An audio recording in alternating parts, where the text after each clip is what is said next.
Jeez. Jets, it is the gold standard. I will say you sound like get off my lawn guy, though, after a great comeback, and the first thing you do is tell everybody to watch something else. I find that to be hysterical. It's not a knock. It's just an observation. You might have watched something that was good, but I watched something that was better, damn it.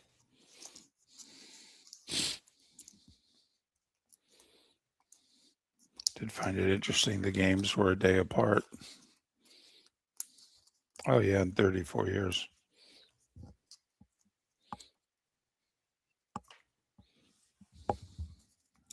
Remember, I'm firing, Rick.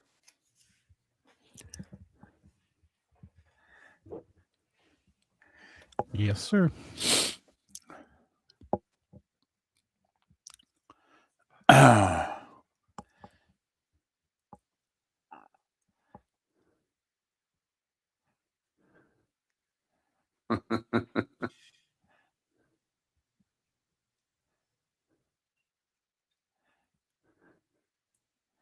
Yes, because the golf weekend started so well.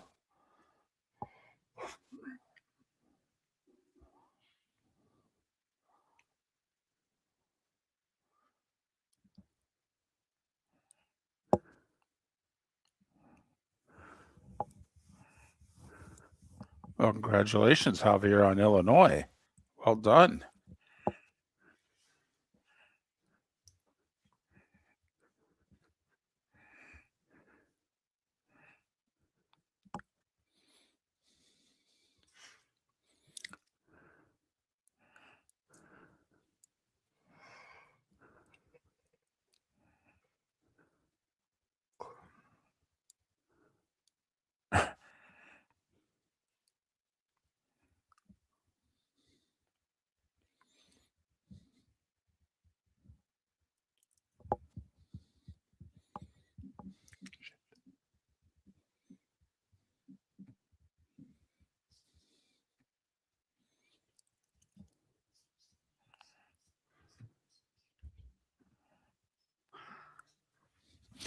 Top of the morning to you on this final Monday of March. Ha ho! What a sports weekend we had. Hope you had a great one. How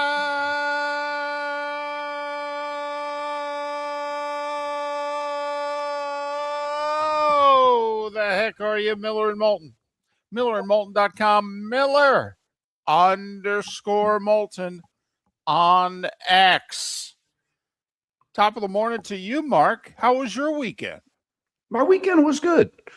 My the switch, I've got to have a caretaker with me 24/7. That's part of the rules. So I had the switch. So my wife is back. That makes me happy. Sure. Got to see my daughter yesterday. Obviously, other than that, I do what I do all the time. I watch shows and I watch sports. I sit on the same couch and watch the same television and watch Groundhog's Day go by. But terrific weekend of sports. What are we down to, though? About 5 or plus weeks, right? Thereabouts. Yeah. Thereabouts. Yeah. All right. Let's do this. Come Wednesday. I am doing it. Yeah. I'm living it. It's I'm going a little stir crazy, truth be told, David. I'm starting to go nuts. Is there anything we can do to help? No. No. Until I get out of here and assemble a life again, it's starting to wear on me. This has been a long time away from home. Between started basically 2 months ago with 3-4 weeks in the hospital, now 5 or so weeks here, and when you can't leave and you can't do anything, it gets a little nuts. So thank goodness for the sports. It's the only thing that and a couple of shows I'm watching. So no, it's just the days are getting long. That's all. Do you think you can convince your wife to maybe break out in the middle of the night, kind of like an excursion that Bill Murray and Harold Ramis had there on Stripes? Okay, to just break out in the middle of the night, pretend that you're doing something. I don't know, searching for something, finding something. No. I don't know if I can put her inside of a lockbox and get a couple of those tools out that Bill Murray had. Maybe we're on to something there. But Pancake flipper was big. yeah, I mean, sure. We may make an excursion this week. We may make a day trip somewhere. There you go. All So- right. Liking the sounds of that. So, But the sports were great. I know you had a rather long weekend yourself. So let's just, let's get to the sports. the sports was amazing. Didn't necessarily start out amazing. All right. Started with Tiger Woods and another DUI and another rollover. And yeah, You were so angry Oh, I'm Friday. I have no, never I'm seen you furious. this mad I'm about furious. something to me that's, Yeah. I mean, it's not insignificant, but from a sports standpoint, it doesn't matter at all. This guy's not ever playing again. We said that a long time ago. Right. So you were as angry as you were when you found out Manny Ramirez was taking PEDs. I've not seen you this angry. I mean, just vitriol coming from your text. It was like, who the hell is this guy? Well, here's my thing about Tiger. I've always thought that two things could be true at the same time. And apparently with Tiger Woods, it never was. Maybe now it will be. Okay. He's the second greatest golfer of all time. He had a 10 to 12-year run, which is the greatest run in the history of the sport. Not even Jack played the sport as well as Tiger did from 1999 to 2009. He's the greatest amateur that this country has seen since Bobby Jones. Okay. I mean, you cannot say enough good things about Tiger the golfer. Tiger the human being is a fraud. He has been. And the media and the fans, for whatever reason, are not willing to say it. It's kind of like Michael Jackson. Michael Jackson's music is extraordinary. Extraordinary. Okay. Michael Jackson, the human being, all right, was a pedophile and an addict. The two things can be true at the same time. Okay. Tiger Woods is a liar. Tiger Woods, the person, is a fraud. Tiger Woods was depicted as being this better human being than anyone else. And the media was intimidated to continue that narrative, or else they would have no access to Tiger, which is funny because he didn't really give them access anyway. Okay. Here's the other thing that bothers me. Every single thing that has befallen Tiger, people in the media and fans make it seem as if he was just walking down the street and meteors fell out of the sky and hit him. No, literally every single thing that has befallen him, the person, he has done to himself, and in some cases to others. Every single one, including the injuries. Okay, they're documented. He overtrained. He tried to do Navy SEAL and Marine training. He broke his own body down. All right, literally backing out of the driveway. All right, this is now 3 times DUI in a car. All right. And the injuries that came from the second accident, all his own doing. Thank God he didn't hit anybody else. It's miraculous he didn't hit anybody else. But enough. He's the second greatest golfer of all time. He played the sport for a 10-year period better than anyone's ever played it. He's the greatest amateur golfer since Bobby Jones. As a human being, please, enough already. If he was anybody else, you'd all be all over him, and you don't attach anything to him. And that does bother me because you do it to everybody else. Well, I mean, we don't do it to everybody else. We've let players from all time come back from drug at rehabilitations a million times. We watch, Daryl Strawberry's one of your guys. David, how many times did he come back from cocaine addiction? The guy's got a pill addiction. Yeah. He has a pill addiction. He's had all these surgeries. He got hooked on pills. It is what it is. He put it this way: I will be stunned if he gets a DUI. This will be reckless. This will not be a driving while intoxicated. I mean, or impaired, rather, because he wasn't intoxicated on liquor because he blew a 0-0. He didn't take a urine test. I will be stunned if he gets anything more than a reckless driving from this. Stunned. Okay, but we all know what the truth is. Okay, he can lawyer it to whatever. I mean, hell, nothing came of the second accident because he and his people were able to Hollywood it. Okay, but I'm sorry. I mean, listen, by the way, okay, you going to make him Ryder Cup captain? Sir, you want him? You don't look at Tiger Woods differently now?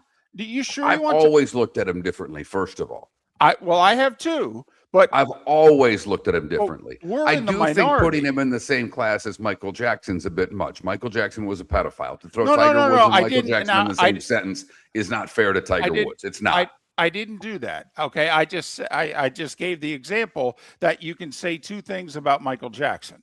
Okay. The performer and the person. That was it. I did not compare Tiger's failures to Michael's failures. And we have so many of those, whether it be Hollywood or athletes. We have, there have been a ton of, if we want to go back and start digging at all of the people that were wrecking cars in the 60s and 70s and walking, it's a different era. We do find out about it now, but it's not like he's the first one. No, he's not. But see, the thing with Tiger is Tiger's people, they intimidated. They did. They intimidated the media. They said it. Not you couldn't say a neutral thing about Tiger. You couldn't say a pretty good thing about Tiger. You had to cannonball into the deep end. You had to pump the narrative that he was a better, greater, not just golfer, but all around human being than everyone else out there. Okay. And they shoved it down the media's throats, and then the public bought it.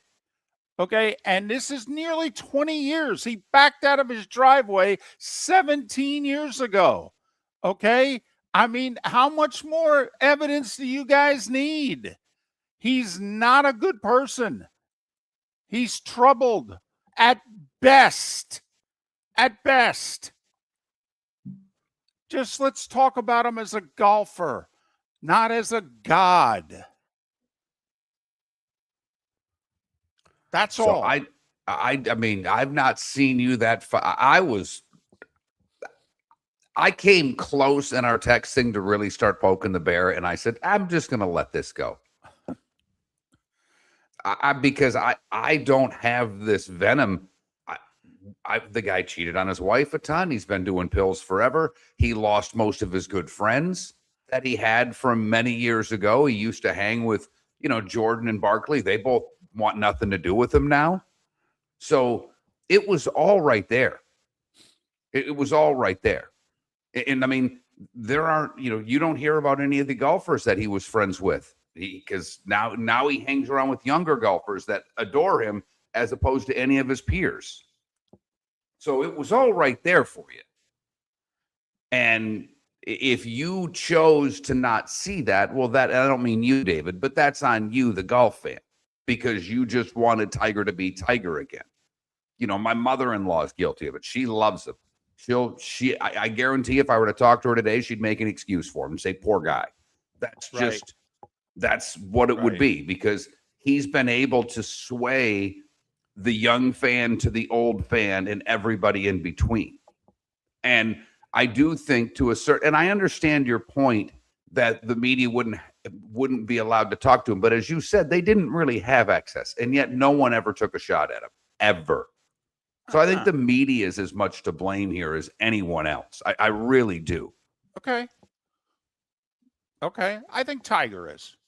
But Okay. Well, for the narrative, David, that's all I'm saying. There's no For doubt. the Tiger's I the mean, one to blame for all of this. Absolutely. He's the one that cheated on his wife with all the women. He's the one that took the pills. He's the one that apparently thinks every drive to the store is a Daytona 500. Sure. No. He's the one to blame. But no one ever took him on, and I blame the Gulf media for that. Miller and Moulton. Your roof is your home's first line of defense. At Pelican Roofing of Florida, Ronnie, John, and their team bring years of experience to protect what matters most, your family and your business. From residential repairs to large-scale commercial roofing, we deliver honest work, fair pricing, and quality you can trust. An upgrade on your roof can lower your insurance costs. Don't wait for a leak to turn into a disaster. Call the experts at Pelican Roofing today. 1-866-9-PELICAN. That's 1-866-9-PELICAN. Online at pelicanroofingcompany.com. CCC 1332512. Let's talk the big differences between Floormeisters and the big box store that sells flooring. Floormeisters is family owned. They do flooring, not doors, nuts and bolts, or weed killer. They specialize in it. They know it. Floormeisters backs their installer, so if there's ever an issue, good chance the boss, TJ, will come out and make it right. Floormeisters prices beat the box stores every day of the week. When you think flooring, think Floormeisters in Naples. Floormeisters.com. Real people, real prices, real quality selection. The Floormeisters, just keeping it real. Mark Miller for Sleep Treatment Direct. They are helping me with sleep apnea. And by helping me, I mean curing me. No more CPAP machine. No more snoring. No more tossing. No more waking up exhausted. Their expert team got me the right treatment fast and hassle-free. If you want to feel energized and get rid of your snoring, call Sleep Treatment Direct today. 444-1741. That's 239-444-1741. Sleep Treatment Direct. Sleep safe and American Paint Supplies is your one-stop shop for all your coating needs and has been for 30 years. American Paint Supplies is also your #1 Festool dealer in Southwest Florida. If you are a builder, cabinet maker, painter, or power tool enthusiast, Festool craftsmanship can be found at American Paint Supplies. Celebrating 30 years of service, and Festool is celebrating 100 years of excellence. Come to American Paint Supply for a perfect pairing of service and expertise on 6100 Shirley Street, Naples, off of Pine Ridge, or online at AmericanPaintSupplies.net. This is Miller and Moulton.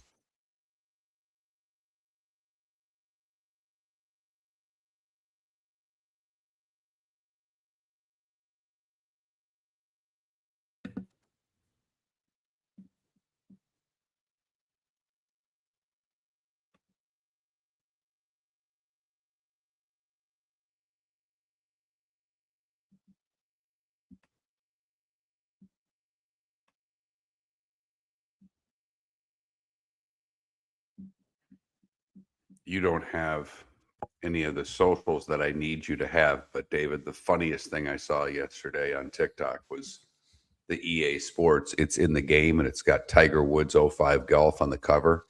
And after it shows that, it shows basically Grand Theft Auto in a car rolling 47 times. They've been relentless. This is where the internet's funny. Yes.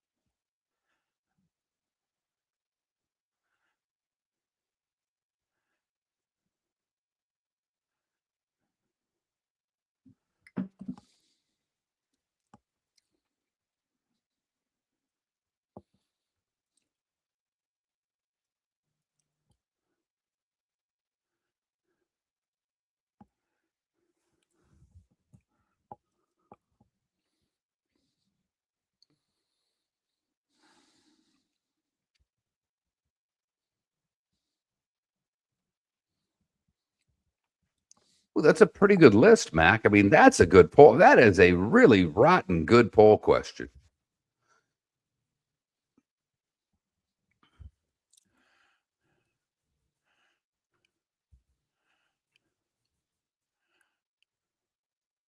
I mean, you got to take OJ out. He did kill two people. So, Yeah, I think. I mean, OJ should win that. Oscar killed his girlfriend, but Right. So if we take the murders out, you just throw those four up there.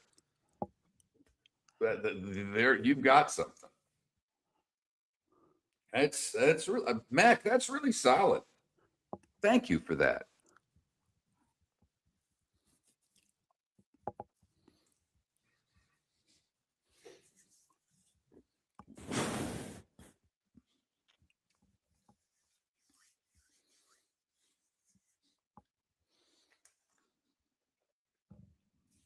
How can today be turkey neck soup day? Shouldn't that be like a day or two after Thanksgiving? I was going to say. That's just me.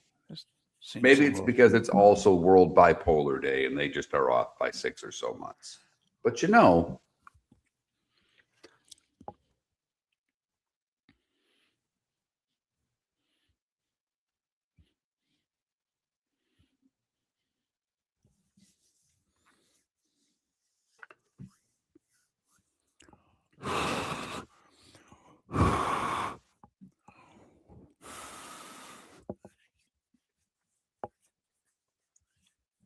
so they've got a pool table here. My daughter loves shooting pool. Okay. I really, screw the gymnastics, the soccer, the softball. I'd really like her to become a good pool player and walk into a bar when she's like 19, 20 at college and just run the table and, Yep. some guy that thinks he's hot, you know what, and just, yeah, I'll play it for a drink. Agreed. Paula, do you put barley in your turkey soup? My grandmother made turkey barley soup as opposed to turkey noodle soup. See?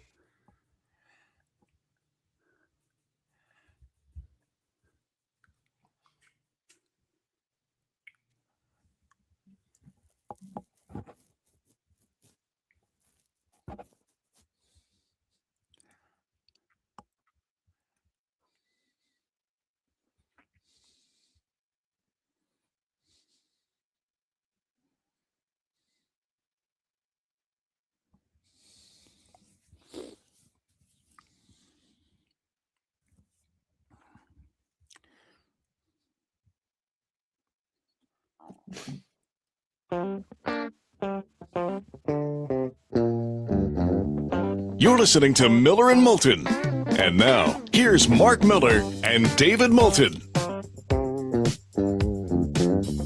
21 minutes past the hour. Miller and Moulton, millerandmoulton.com. Miller _Moulton on X. We'll get to a poll question or two. Heck, we've already had some submitted to us. Very snarky. Downright mean, but that's okay. Yep, like it. We're into snarky. All right. And even first thing in the morning, first, part of the week, we're fine. Let's start there and then get even snarkier if need be. How about that basketball game yesterday, huh? It was something else. Late first half, the wife and I were hungry, so we went and got a bite to eat, and there's a place that I like that's close by that I knew I could watch the game. And we got there at halftime, and I'm like, all right. And she's like, you're leaving the TV on in the room? I said, yeah, just in case UConn comes back. I don't want to be fiddling around with this when we get back. Well, UConn came back. Yeah, they did. And, I got back with 10 minutes left, so I obviously watched it all sitting here. But there's one thing that I'd like for everybody to start recognizing. All these people that like to go January, February, Izzo. Can we first off, retire that? And secondly, replace it with January, February, Hurley. Okay? Because that's the coach now. That's the guy. That's the guy that can pull a rabbit out of a hat these days. That's the guy that if he gets past the Sweet 16, you can write him in for the Final Four. 3-0 in region finals. The other two times he got to a Final Four, he cut down the nets. We'll see what UConn does against Illinois come Saturday. But the fact that UConn is playing Illinois is a wow, considering they trailed by 15 at the half, and CBS had just put forth the best graphic that they could, which was that number one seeds were 134-0 when having a 15-point lead at the half. And Duke was nursing like a 5-point lead at the time, and you still thought they were going to get the horse into the barn. And they should have. Oh, my goodness. Look, it's a horrific mistake there by Boozer and throwing the ball. All he has to do is hold on to it, get fouled, make free throws, the game's over. For that matter, all he really has to do is get fouled, and I don't even know if he has to make both, because then they've got to come the length of the court and try to get a shot off, and defense can be put in play for that particular instance. I don't know if it was discussed on how to handle it. I don't know who you ultimately have to put the blame on the guy that threw the ball away. And that sucks for him because he's amazing. But when you beat Duke, it's really hard because they're going to go to the line more than you are every game. We can document it. Although I have to admit, UConn got more than a fair whistle in the second half. In the second half? In the second half. The second half, yeah. Yep. They called fouls on Duke in the second half. All right. They gave UConn a shot. They did. This is, by the way, for as good of a coach as he is, and obviously he's a good coach, but these last two losses for Duke are legendary. I mean, I know it's a year ago, and we have a tendency to forget what happened in the NCAA tournament just a year previous. But remember, Duke's got like a 9-point lead with a minute to play against Houston. And Houston doesn't even do the foul game.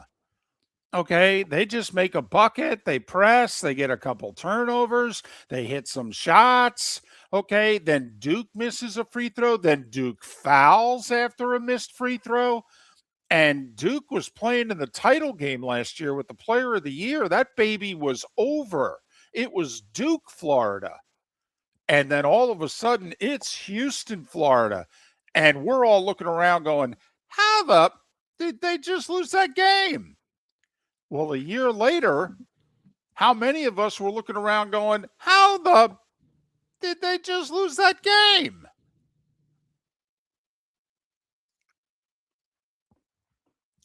An injured point guard. Boy, did it come back to haunt him. An injured point guard.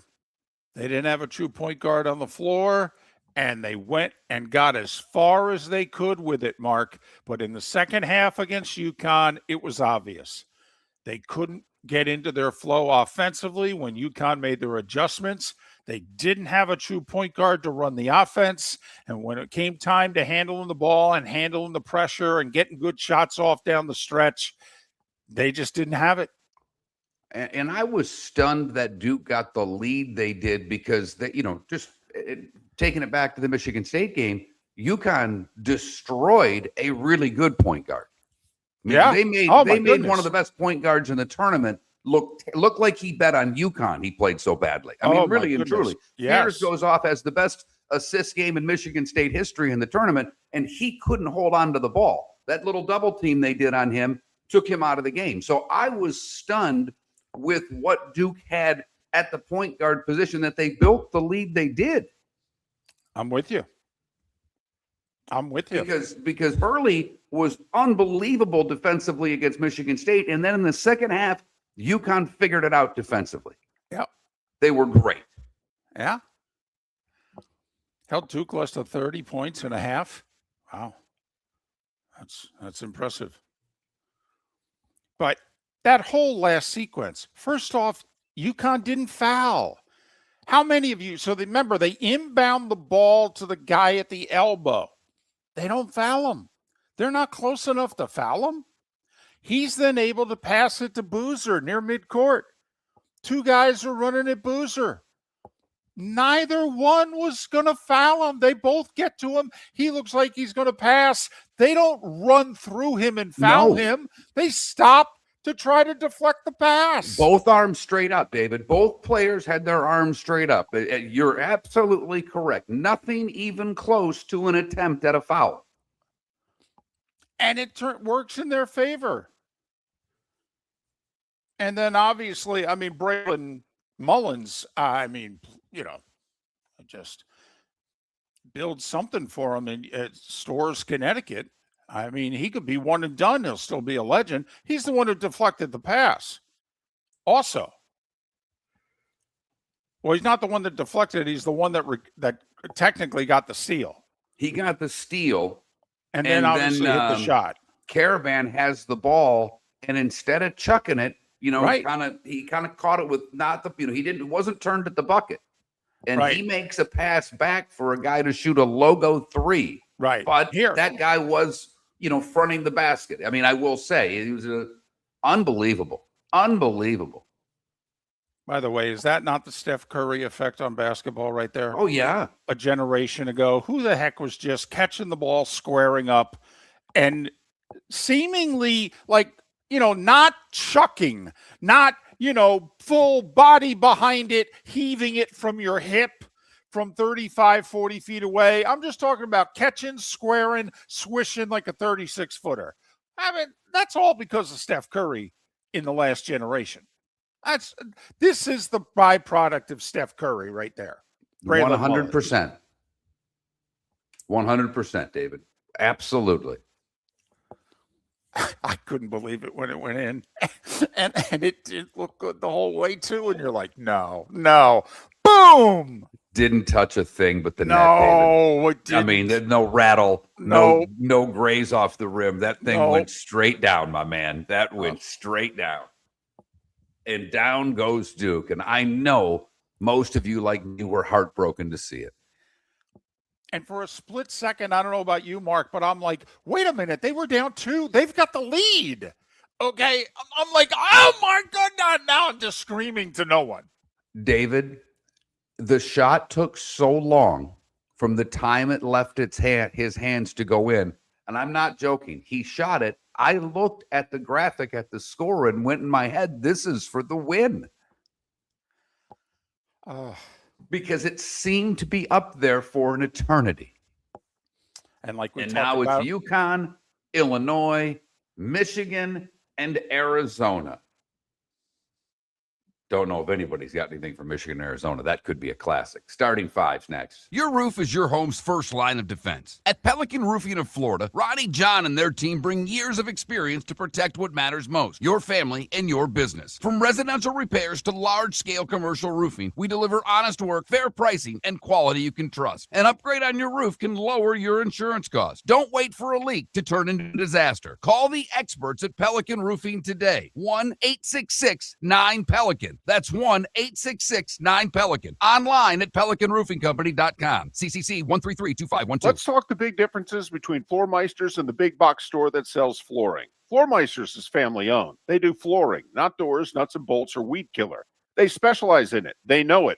Floor Meisters backs their installer. So if there's ever an issue, good chance the boss, TJ, will come out and make it right. Floor Meisters prices beat the box stores every day of the week. When you think flooring, think Floor Meisters in Naples. Floormeisters.com. Real people, real prices, real quality selection. The Floor Meisters, just keeping it real. American Paint Supplies is your one-stop shop for all your coating needs and has been for 30 years. American Paint Supplies is also your #1 Festool dealer in Southwest Florida. If you are a builder, cabinet maker, painter, or power tool enthusiast, Festool craftsmanship can be found at American Paint Supplies. Celebrating 30 years of service, and Festool is celebrating 100 years of excellence. Come to American Paint Supply for a perfect pairing of service and expertise on 6100 Shirley Street, Naples, off of Pine Ridge, or online at AmericanPaintSupplies.net. PA Commissioner Adam Silver will visit Lee County in April as he is recognized by the Edison Awards as their Achievement Award honoree.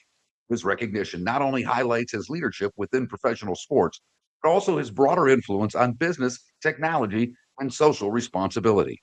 The Edison Awards recognize thought leadership from around the globe, making Silver's visit a significant moment for Lee County. Visit EdisonAwards.com for event details and tickets. Lee County, building a better community through business, sports, and tourism. This is Miller and Moulton.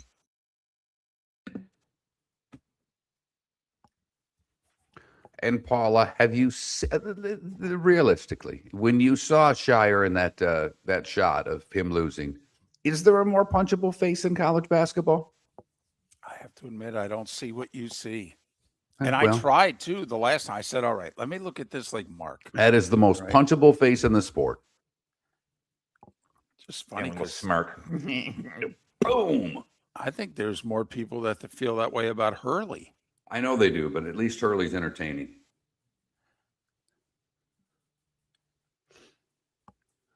You got it, Paula. Smirky. Very smirky. Is that like snarky? No. Snarky can be entertaining. Smirky's punchable.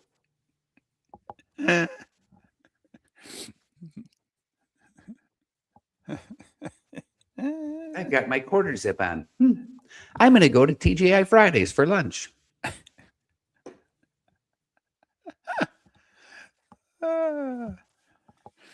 You know what? I'll have a Cobb salad.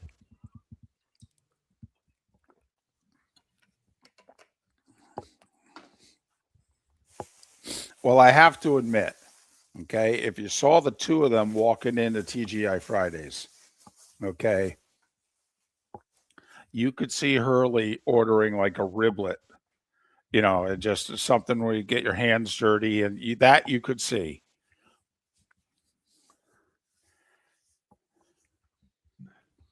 Three and 0, baby. That's all I can say. 3 and 0 on their way to 162 and 0.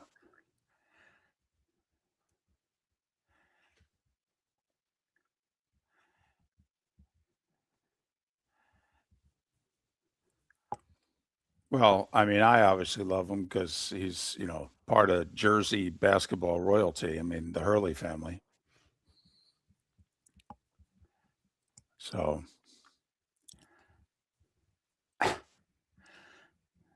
I still can't believe it. I mean, they had 2 free throw shooters who shot better than 80%. UConn did go to the line in the final 2 minutes, and they each missed one of 2 free throws. Yep. You know, they had 2 possessions between 3 minutes and 2 minutes to go in the game in which they didn't convert. They had bad possessions both times. I mean, they did so many things not well.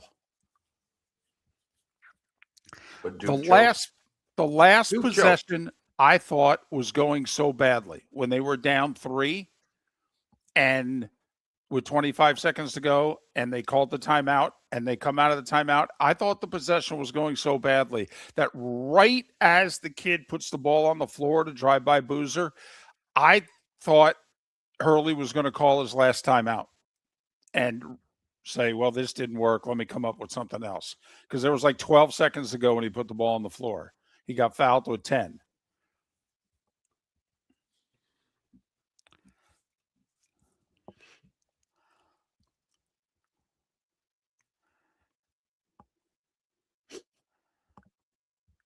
Well, you know what Raft and Grant Hill said, they didn't have to pass the ball. Because even Raft pointed out they couldn't have gotten a 10-second violation because the possession started with 10 seconds left in the game. Not 10.1 either, 10.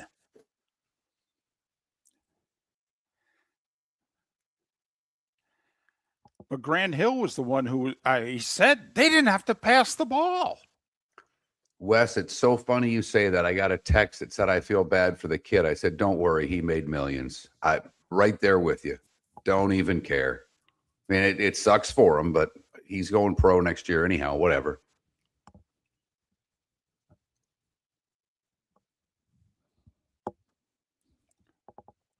Wow, no one listening this morning. There's no one here. Nobody cares. Spring break. Oh, that's come and gone for the public schools. My daughter's about to get a month off.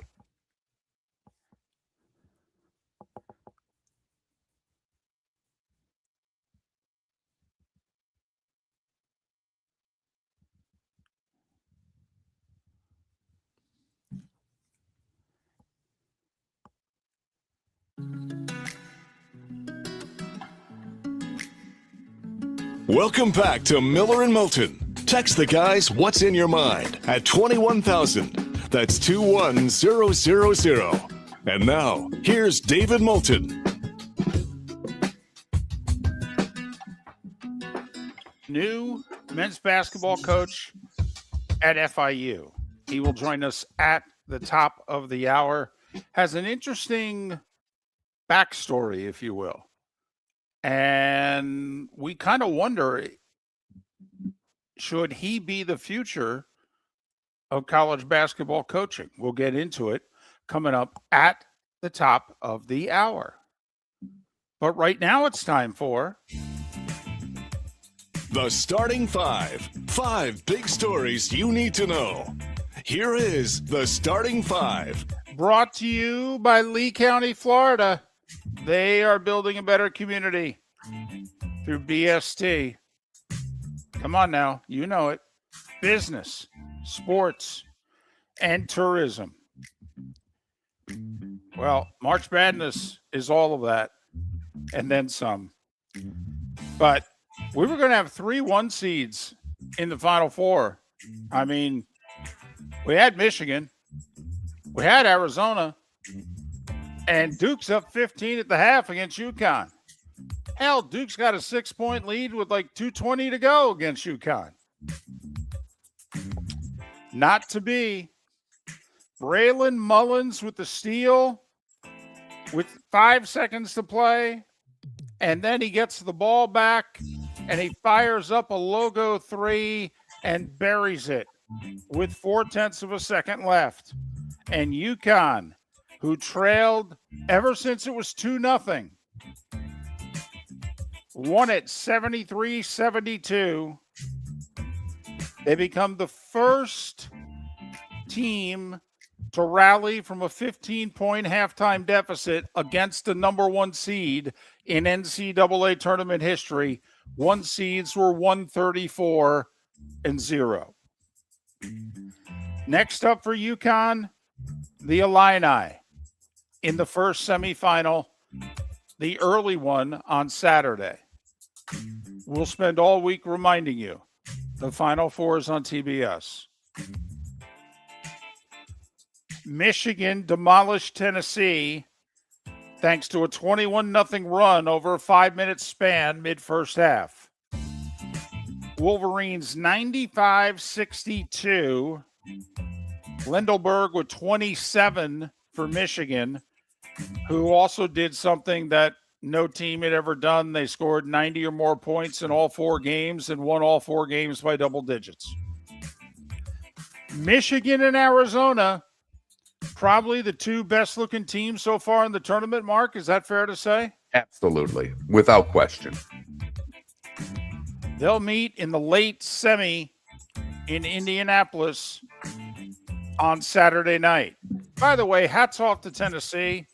And maybe some of us, I mean me, need to back off Rick Barnes a little bit, who through much of his career, his teams had underachieved in the tournament.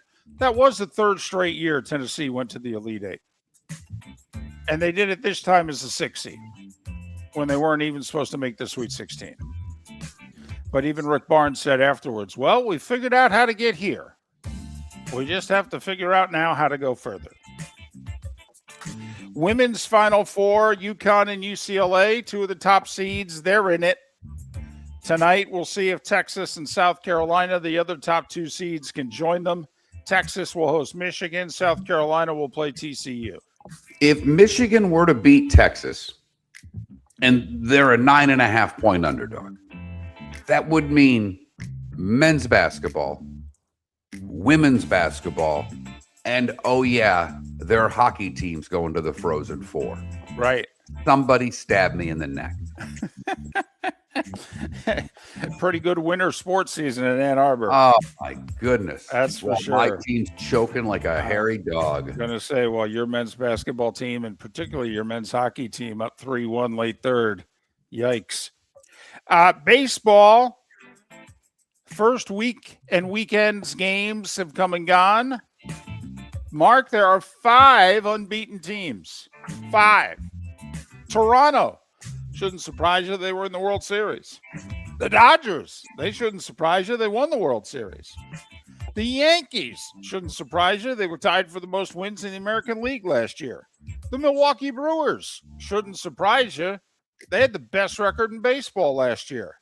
And the 5th undefeated team, the Miami Marlins. Owen Casey, 2 outs, 1 on, bottom of the 9th.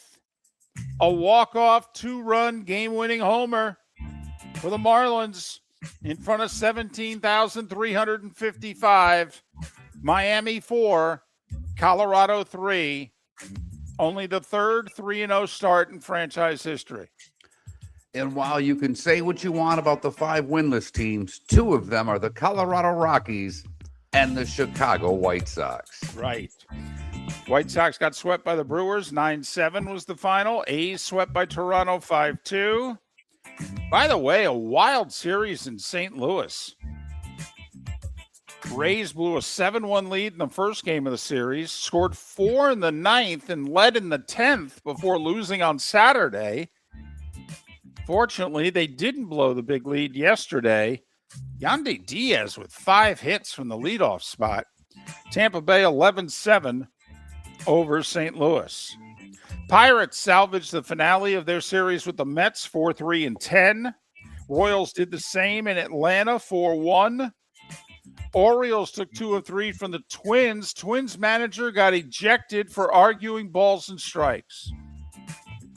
Insert joke here because in essence, he wasn't arguing with the computer, but he was arguing with how quickly the pitcher requested to go to the computer. Because you're supposed to do it immediately, and the pitcher paused for a second because he thought the catcher was going to tap his head, and when the catcher didn't, finally the pitcher went, no, that was a strike. And it turns out it was, and Twins manager came out and yelled that he tapped his head too late, and so that's where we're at. By the way, did you catch any baseball over the weekend? Did you catch live? God, no. Okay. Well, not just you, but our audience. Did you catch any baseball over the weekend? And how did you think the whole computerized strike zone went? Well, CB Buckner didn't think it went all that well. If you don't know, he's an umpire, and on Saturday, he had 6 calls overturned. 6 out of 8, I believe. 6 calls overturned. Did you see the one at bat? The hitter's in a 1-2 hole. Buckner punches him out on 3 straight pitches.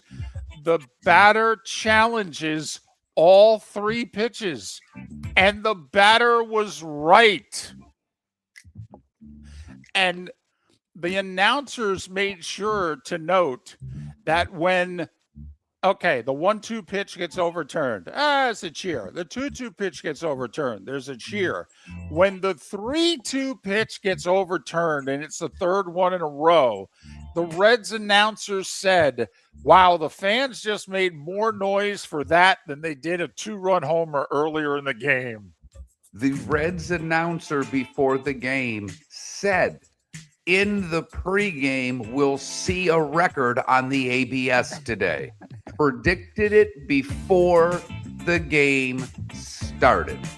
Because he knew who was working home plate. And since Angel Hernandez is now forced into retirement, CB Buckner is the worst umpire of the majors. On top of the 6 overturned calls, he punched out Trevor Story on a check swing.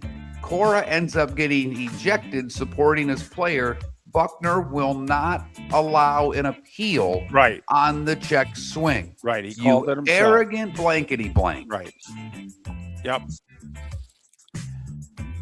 Texas took 2 out of 3 from the Phillies. They beat them 8-3. Reds ended up taking 2 of 3 from the Red Sox. They won 3-2. Astros split a 4-gamer with the Angels 9-7. Nats took 2 of 3 in Wrigley from the Cubs 6-3. And the Mariners and Guardians split a 4-game set. Seattle winning the last game 8-0, took a no-no into the 7th. In golf, Gary Woodland won the U.S. Open in 2019. He had not won since. He'd kind of lost his game. In late 2023, he knew something was wrong. He went for some medical tests. They found a lesion in his brain. They had to take a baseball-size hole and produce it to get rid of the lesion in his brain. He has not played well in the 2.5 years since, although he did have a second-place finish at the Houston Open last year. Gary Woodland 2 weeks ago went public with the fact that he's suffering from PTSD.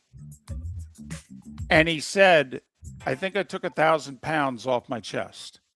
He goes to the Houston Open this week and wins.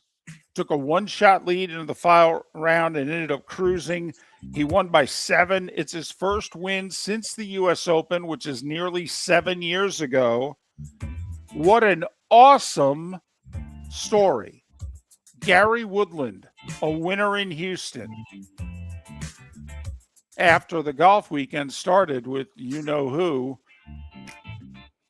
and you-know-what. Hockey. Rangers beat the Panthers 3-1. Good news for the Panthers. If they finish in the bottom 10, they get to keep their first-round pick.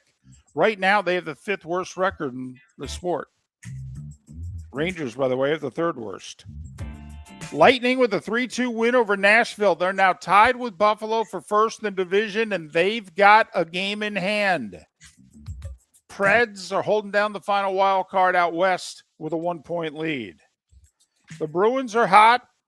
They beat Columbus 4-3 in a shootout. Boston now firmly the first wild card. Columbus clinging to the second wild card. Don't look now. Here come the Flyers. They've won 8 in a row on the road. They're 8-1-1 in their last 10. They beat the Stars in overtime 2-1. They're just 2 points behind Columbus for the final playoff spot in the East, and they've got a game in hand. Montreal 3-1 over Carolina. Jersey 5-3 over the Blackhawks. 9 games in the NBA. Mark was on this weeks ago.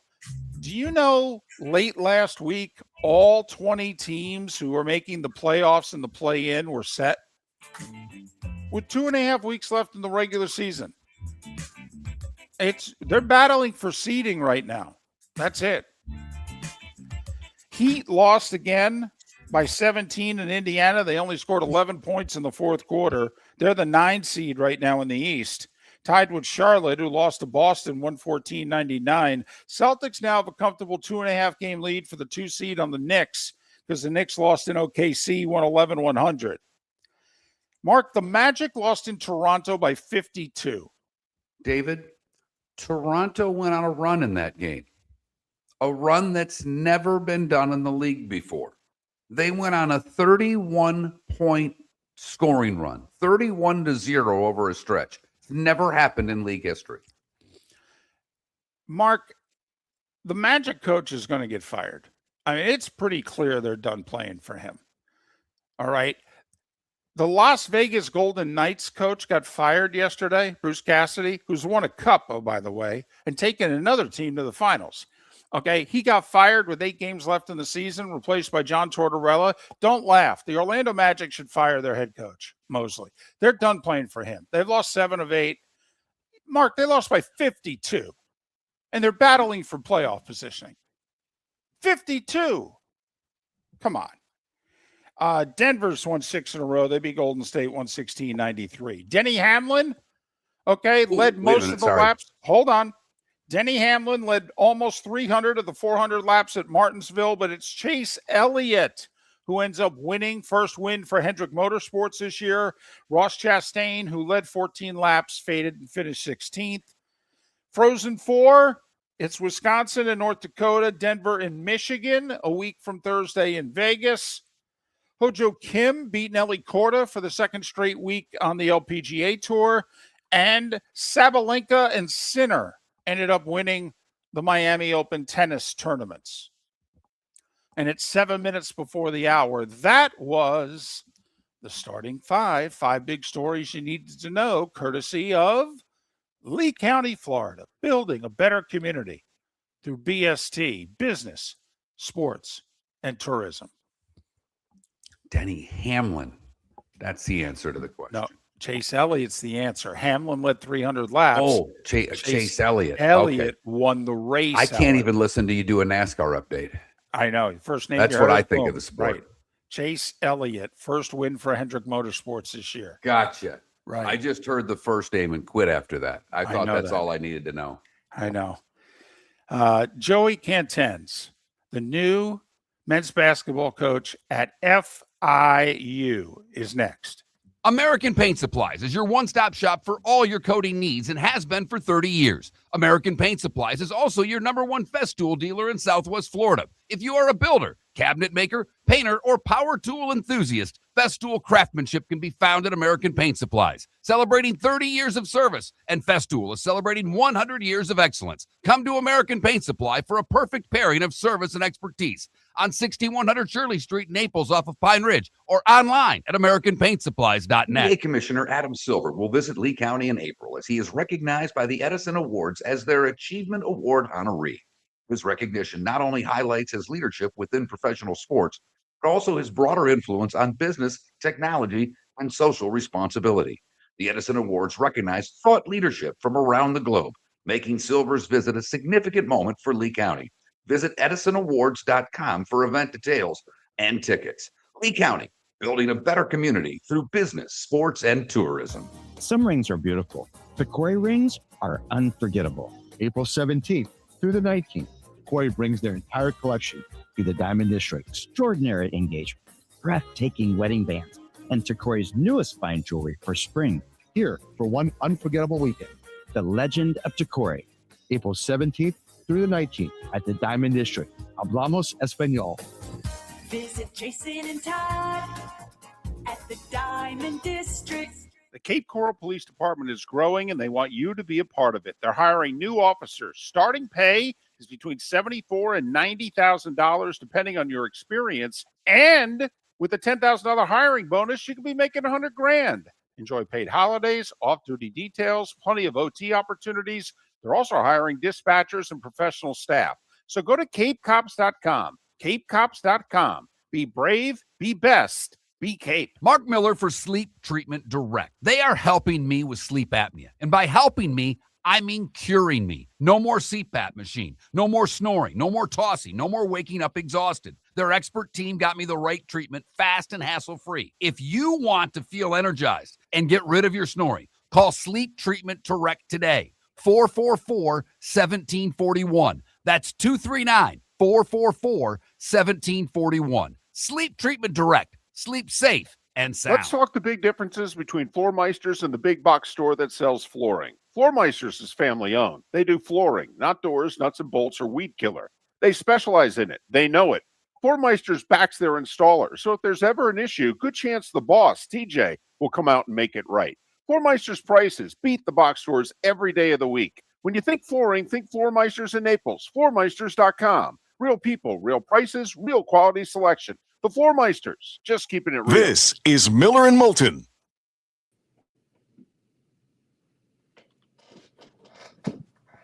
Morning, Coach. Morning. How we doing? Hey, Good. man. Congratulations. Appreciate it. I was just making sure I was logged in correctly. All was good. Yep. Just so you know, we've got an audience here when we're on Twitch and YouTube. So don't say anything when we're off air to get yourself in trouble. Okay. All good. So I'm setting up the interview with McBain, and he says 7 o'clock. And I go, are you sure Joey agreed to do 7 a.m.? At which point he sends me your schedule. Okay. And basically you're like that old Army ad. He goes, by 7 a.m., he will have already completed a workout and multiple player staff related items. Okay. In fact, he tried to work out at 5 the other day, but they didn't give him access to the gym. He had to wait till 6. I'm like, I got here a little bit early today. I still don't have access to the weight room, so we're working on that. I felt bad for our strength coach. You know, I'm just getting to know him, so right. We got to work on his time. Hey, it's nice to meet you. Can I get a key yet? I'm the coach, you know. I wasn't always like that, but for the last few years, I've had that routine, and it's been good for me. Keeps me locked in, keeps me focused. Did the kids get you on that routine? You were getting up early anyway? No, actually, where it actually started is Mel and I, with the kids running around, but Mel and I, my wife, at the end of the day, we'd be like, we're exhausted and we didn't talk all day. And my wife is staying at home with the kids. She'd be like, I didn't talk to an adult all day. And we started getting up earlier to have coffee together, just to have conversation. And then it turned into a workout and it turned into a bigger routine. Because you're right. By the end of it, I know, because my daughter's just about to be 12 and my wife works and she works hard. By the time we put the kid to bed, she's like, I'm done. I got nothing left. I'm going to bed. We're done. Yep. Well, congrats. Appreciate it. How cool is this? I got the city behind me. I know. I know you look good. Awesome. That looks good. And it's your city too. Yeah, this is home. All right. This is home.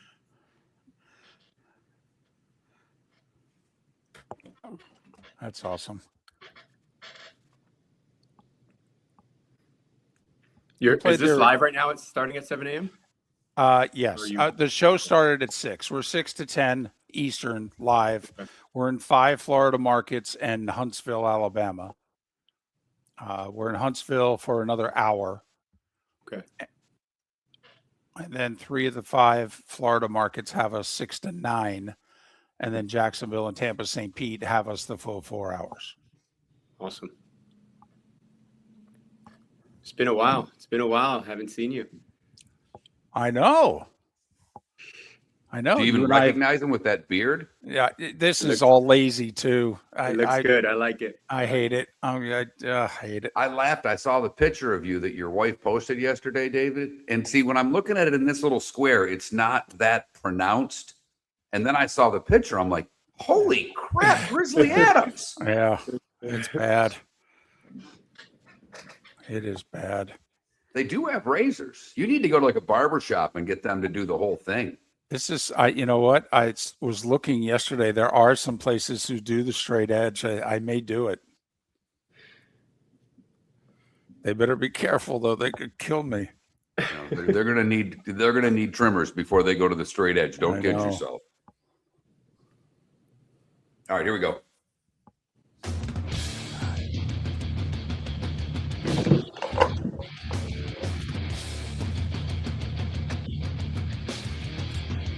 You're listening to Miller and Moulton, coming at you from the Floormeister Studios. Floormeisters, keeping it real.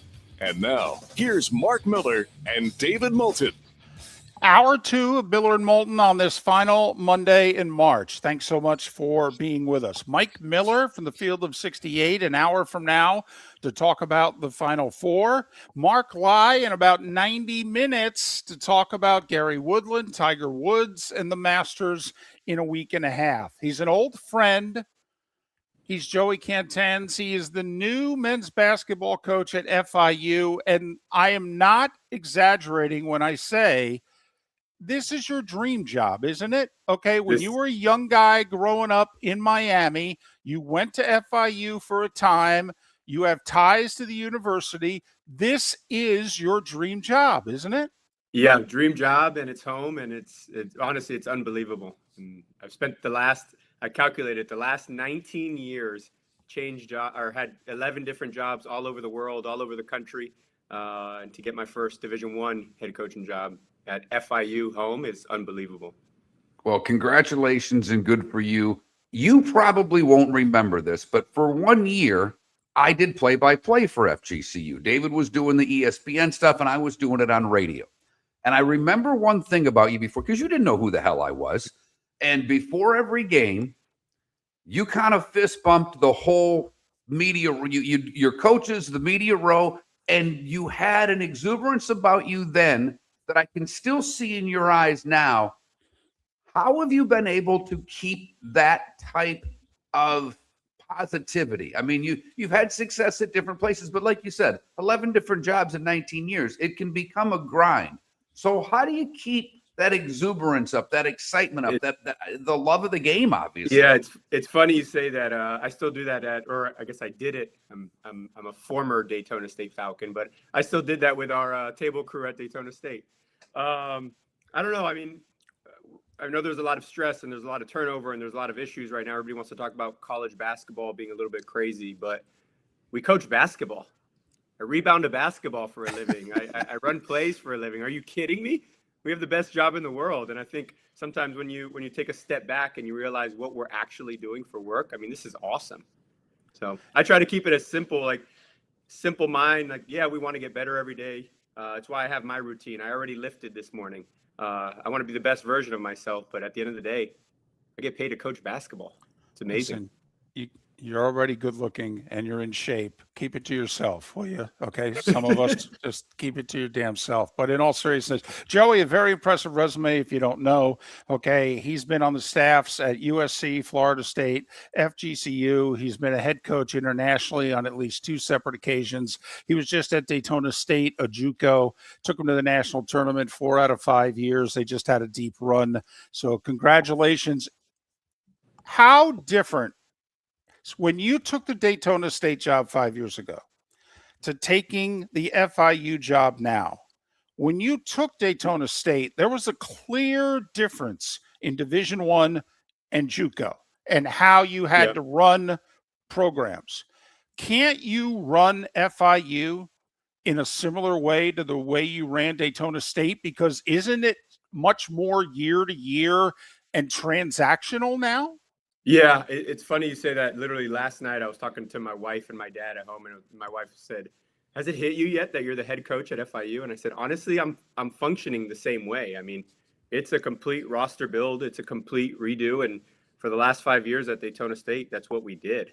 So for me, last 5 years at Daytona State, and then I also did 2 years professional in Germany. So the 2 years professional, I feel like gave me a head start for what junior college was, flipping rosters. I mean, I feel comfortable walking in now at FIU saying, okay, this is what it is right now. And it's hard because for me, I'm careful saying it's transactional, right? It is transactional as like, okay, it's a 1-year deal. Really, I say it's 9-month deals. It's a 9-month deal. You're in, you're out. But for me, I'm committed to developing people, developing players. So yes, it's a 1-year deal. Yes, you're only here with us for 9 months, but like I tell them through the recruiting process, the goal is to better yourself, whether that means a higher level, whether that means more money, whether that means pro. So I try to stay away from saying we're just transactional, right? I try to actually help them as people, help them as human beings, and help them as basketball players also. There have been a lot of coaches at the Division I level in the last 4 or 5 years. I think of the guy that was at Drake. He brought in the kids from FSW. There have been, and there's countless other examples of coaches that have been able to get JUCO players at the D1 level and have immediate success. Obviously, you did well in Daytona. You also probably have a pretty damn good idea of what the JUCO landscape is. How many JUCO kids should we expect on your roster next year? I think it's a mix. I mean, I think if you do a good job evaluating, you can steal 3 or 4 players that have experience playing at the freshman and sophomore level. So, my only concern with taking a bunch of Division I transfers is, if they're at the highest level, the reason they're dropping down is because they didn't get to play. We had this year at Daytona State, we have 9 guys on our roster that are all going to play Division I. So our practices every day were Division I practices. We're playing against teams that have high major players, also have 6 Division I players. So as freshmen, as sophomores, you're getting reps, you're getting minutes, basically in a Division I game against Division I talent. And if you evaluate and you recruit the certain guys, I mean, they're getting a head start compared to some of these freshmen that really struggle to play at the Division I level. It's hard. I mean, some of these Division I's have 24-year-olds, 25-year-olds. You recruit a 19-year-old to your roster, they're just not physically, mentally ready to compete at that level. All right. Sell Miller and Moulton. All right. We're potential donors. And realistically, yeah, we've got 12. That's funny. I'm sorry. We have $12. David. We have $12, Joey, but we're potential donors. Okay. Realistically sell us on what can be done at FIU. They oftentimes get compared to FAU. Dusty May, obviously, with what he did going to a Final Four, getting an at-large berth the next year, which in some ways I could argue is just as impressive. But what is realistic at FIU? Go. So, David, I know you only have $12, but I'm pitching you for $20. We're going to get Okay. 20 out of you. And I think part of it is what we're building in the community. Access to the student body. We have 300,000 students that have graduated from here, currently almost 50,000. So we're going to build a community. Yes, I knew I'm getting $20 from you. I'm already winning. But we're going to give you access to our program. I mean, you're going to feel like you're a part of it. I want you to engage in the community, and you're going to engage a whole different population in FIU, where there's 300,000 graduates. That we're going to put your logo somewhere in the arena, and there's going to be real vision, real like exposure to it. And we may double you now to 40. Take it easy though. You haven't told me how much winning. You haven't told me how much winning you're going to do. Okay. You told me how you're going to stretch my money. You haven't told me how much winning you're going to do. So Mark, I'll give you my 20, but Mark's going to need you to start talking wins and losses before he gives you his 20. You got a better shot of getting my money than you got, David, because right now I'm so disgusted with the teams I root for. I am ready to be bought by any new school right now. That's so true. But when I listen to Calipari and Clayman at High Point talk about, the administration, that coaching wins games, administration wins championships. How strongly do you feel about the tie with the administration? And I know this is home for you, but how much did you have to be sold on the administration being sold into athletics? Yeah, no, going through the interview process, it was unbelievable and I'm going to take it all the way to the top, the president to the athletic director. I have the same vision, obviously, because I'm from here. I understand Miami. I understand FIU. And I think a lot of people say the administration, it stops there. No, I think it keeps going. I mean, we're recruiting a certain culture. We're recruiting a certain type of kid that wants to better themselves, that wants to continue to grow. That's the next piece. And then I think the last piece is you have to engage the fans. You have to engage the students. You have to engage the community. And if we can get an alignment that way, I think this place is the sky's the limit, really, from the commitment. And obviously right now everybody's talking about dollars, but the commitment from the president, the athletic director, our associate athletic director, how I'm trying to do it. And if we can engage a little bit more of the community right now, I believe this because it is about players. It is about talent. I mean, if you engage the community and you raise your dollar amount, you raise your NIL amount, you will have more success. So we need that 40, David. You're halfway there. Okay. I mean, we've only been at this 10 minutes. I mean, you already taken me from 12 to 20. I mean, just, you're doing well. In all seriousness, though, there was a time when you got a job like this when you knew you had 4 or 5 years.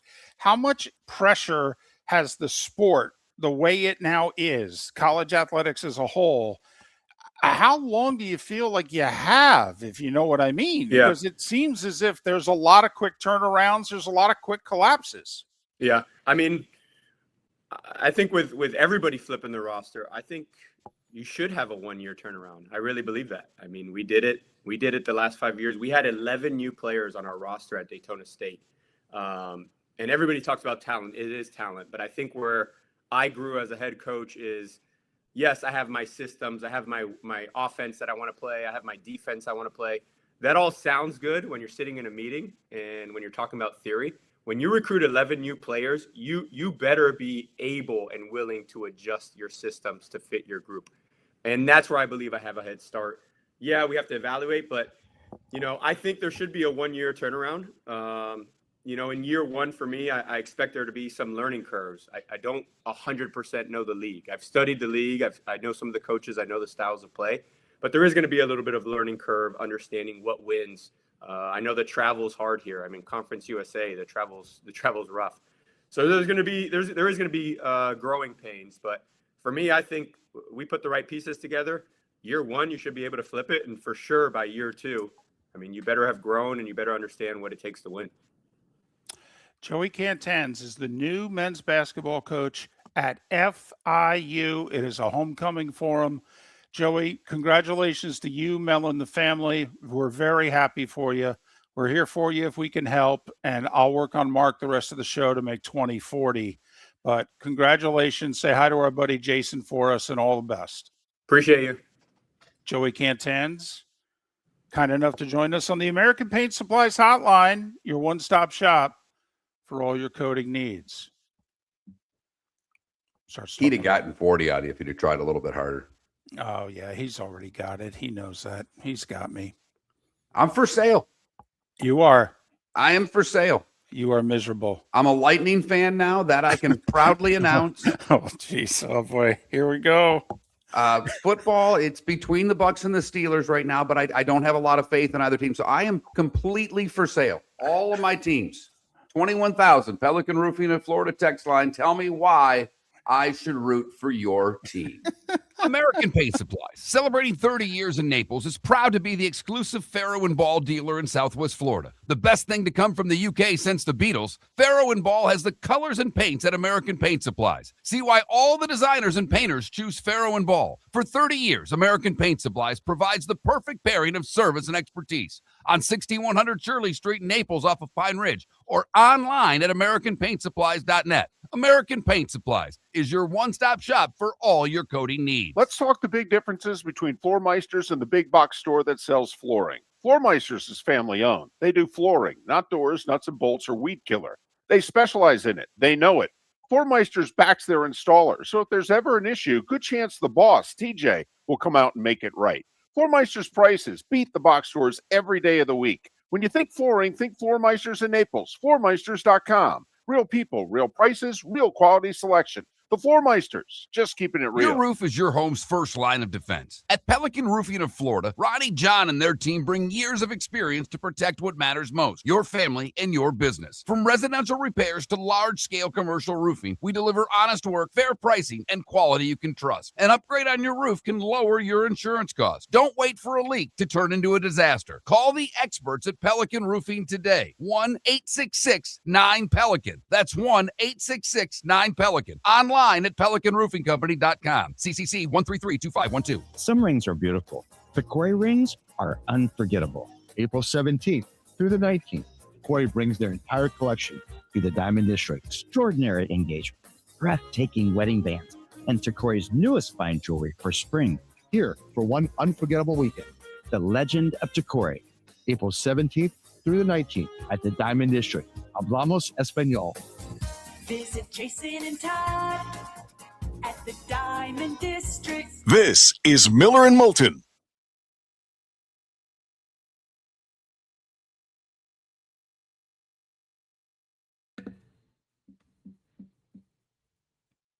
Are we not on YouTube? I'm We're like on seeing, YouTube. I'm just We're on wondering. YouTube. It's right there in the top right where you see YouTube and Twitch with a check mark next to them. Gotcha.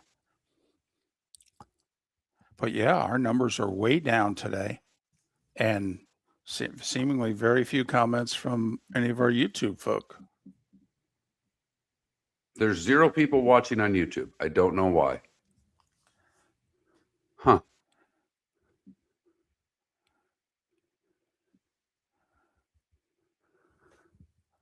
I don't know why.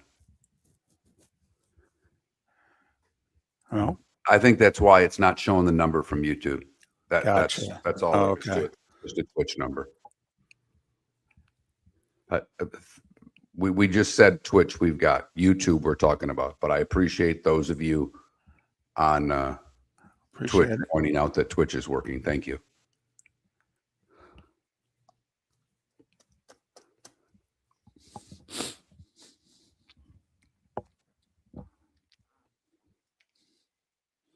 YouTube could be having a problem. I don't know.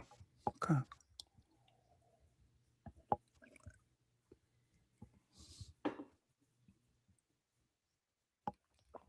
Oh boy.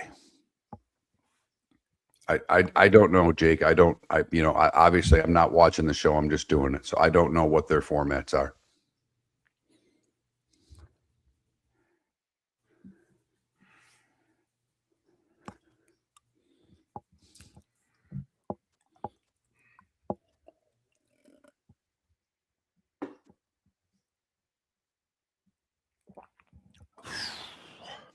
I think over. I mean, you're pretty down on him already, Amy, and I love the fact that you said he's got 2 years and he'll be fired. Joey's a friend of ours, more so David than me, but he's it's a guy we're rooting for.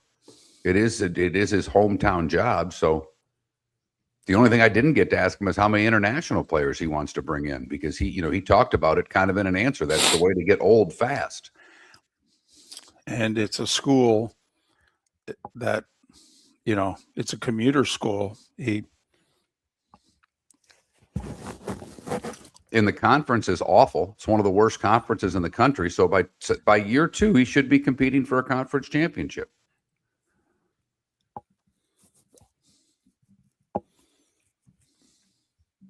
And then if everything goes well, he will be leaving to go somewhere better. I hope this is a stepping stone for him. First off, it would be great because I can't remember the last FIU coach who left for a better job. I mean, it's a place where people have failed.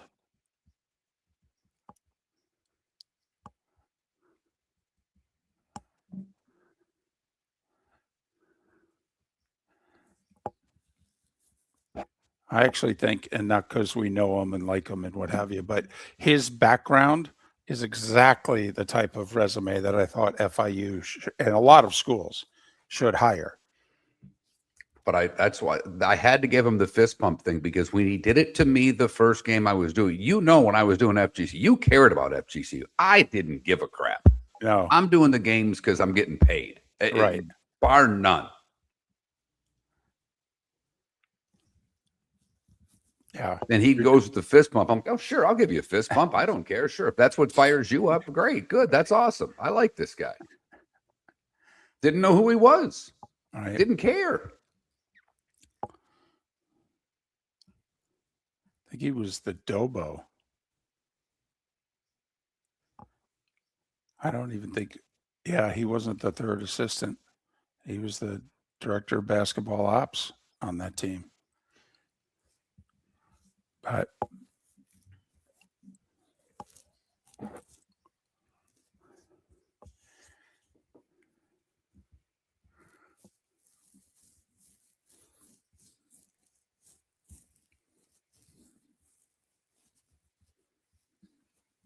Ambient, I would think he's got a good 3 years. He's got ties to the university.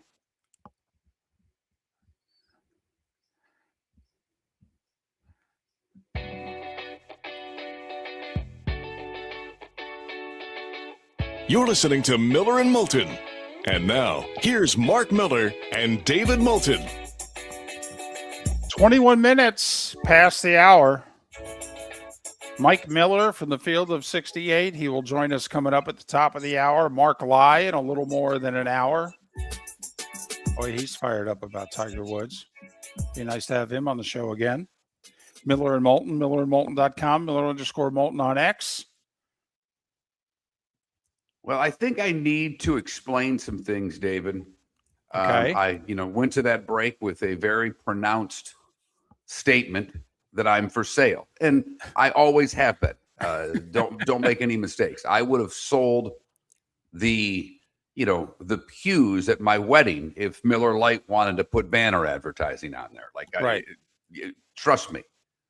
But I did say, not only is the show for sale, because that's always the case, in desperate need of sponsors. It is that time. We've lost a couple here and about to lose a couple more. So this has never been a better time to jump on the Miller and Moulton train. But I need all new teams. All new teams. Oh, boy. And I think I should set a few prerequisites for what it is I'm looking for. Huh. Because I'm not picking another Big Ten team. I don't care who you are. That's not happening. Okay. I'm leaning Big 12 because to pick an SEC team, that just seems bandwagon-esque. Unless you're going to pick South Carolina, if you know what I mean. Maybe Ole Miss post lane would be worth taking, but I think you know what I'm getting at there, Dave. I do. I do think everybody needs to know why, though, you're a broken man. My Why teams is suck. All of them. Every single one of them. This great coach couldn't figure out how to get his point guard around a double team, and they're down 19 in the first half. It was embarrassing. Are we sure it was the coach's fault and not the point guard's fault? It was somebody's fault, but they kept running the same defense and didn't do anything differently the whole game. That's got to be a little bit on the coach. Okay, I'm sorry. And I've had my issues with Coach Izzo for the past few years. They run an offense that's stagnant. When you watched UConn run their offense and the movement versus what Michigan State did, it was men and boys. Okay. So then after that debacle, I watch hockey on Saturday. oh boy. And my alma mater, Michigan State, has a 3-1 lead with about 6 minutes left in the game. Yes. And if they win, And they I go to have the to Frozen mute Four. the game. This is the region final. David said, to go to Vegas to the Frozen Four. I have to mute the game because it's the single worst announcing I've ever heard of any game in my life. Ever. I've heard bad minor league baseball games sound better than what that did. It was brutal. They didn't know anybody's name. I don't mute games. David will mute games if the announcers bother him. You can listen to any show over the past 19 plus years of Miller and Moulton. I do not mute games. It never bothers me that much. I muted that game. And my team was winning. So it wasn't about my team getting blown out and them rooting for the other team or anything like that. They didn't know who was playing. And it was the second time they had done both teams. Right. They knew the goalies' names and the coaches' names. And that was about it. It was pathetic. So then my team gives up 2 goals in 30 seconds, tied. They go to overtime, give up a goal, 20 seconds into overtime, first shift to overtime. Boom, they're done. Then that night, the hockey team that I've rooted for my entire life, an incredibly big game at home. Big game. Opportunity to put themselves right back into a playoff spot. They looked as if it was a preseason game with the energy they played. And once again, they're so soft, they get run out of the place. Yeah, they made a comeback, whatever. You don't fall down 4-0 in a game that you have to win. So I am available. Now, the hockey side, I've already moved to the Lightning. I've always had a thing for the Lightning. I was lucky enough to work for their top affiliate when I first broke into the game. Worked for a team called the Atlanta Knights, was lucky enough to be a part of a team that won a championship there, and they were the Lightning's top affiliate. So I got to meet Lightning brass. Some of our staff went on to work for the Lightning. I had a bunch of friends who played for that team that played for the Lightning. So the hockey part's taken. Okay. So you're not for sale when it comes to the NHL. You're now a Lightning fan. Now, I'm going to hold you to this. This means, by the way, if you're giving them up, you can't come back. Yeah, I can. Or you can do whatever you want. I can do whatever I want. It's America. I can come back. But think about I'll it. watch them play in 2 nights against Pittsburgh and get pissed off when they lose, but I'll watch them. That's not the point. I mean, hell, you watch the Sharks and the Jets. You love hockey. But what I'm saying is if you're putting yourself up for sale, all right, or you have given up your fandom, then that's it. You're gone. Goodbye. I'm for sale. I haven't given up anything yet. No one's bought me. I am for sale. And the fact of the matter is they need a new general manager. The Yzerman plan just crashed into an iceberg, okay? I'm fine with that. Football, I've never really had a team. And I like the Bucks, and my wife's a Steelers fan. And that's true. I've never been a Lions fan. I'd love to see them win for friends, but that's an easy one. Okay. All right. Is this where, because you have fooled around with the Chargers. You and the Chargers have had a long time fling. When one of you gets into town, they call the other. Okay, you guys hook up. All right. You're buddies, if you know what I mean. You want to date? You want to do this? Can you? I don't think I can work a long distance relationship. If I'm going to pick a football team, it's either the one in the city that I'm in right now, or probably the one in the city you're in. Oh, well, look at that. The Jags are in play? Definitely. The Jags are in play. Now, you've always liked the owner. I have.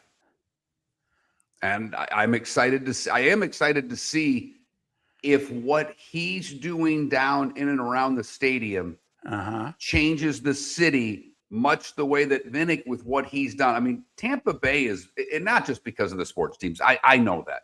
Tampa Bay's blowing up. The Tampa area. It's not Tampa Bay. But the Tampa area is just blowing up.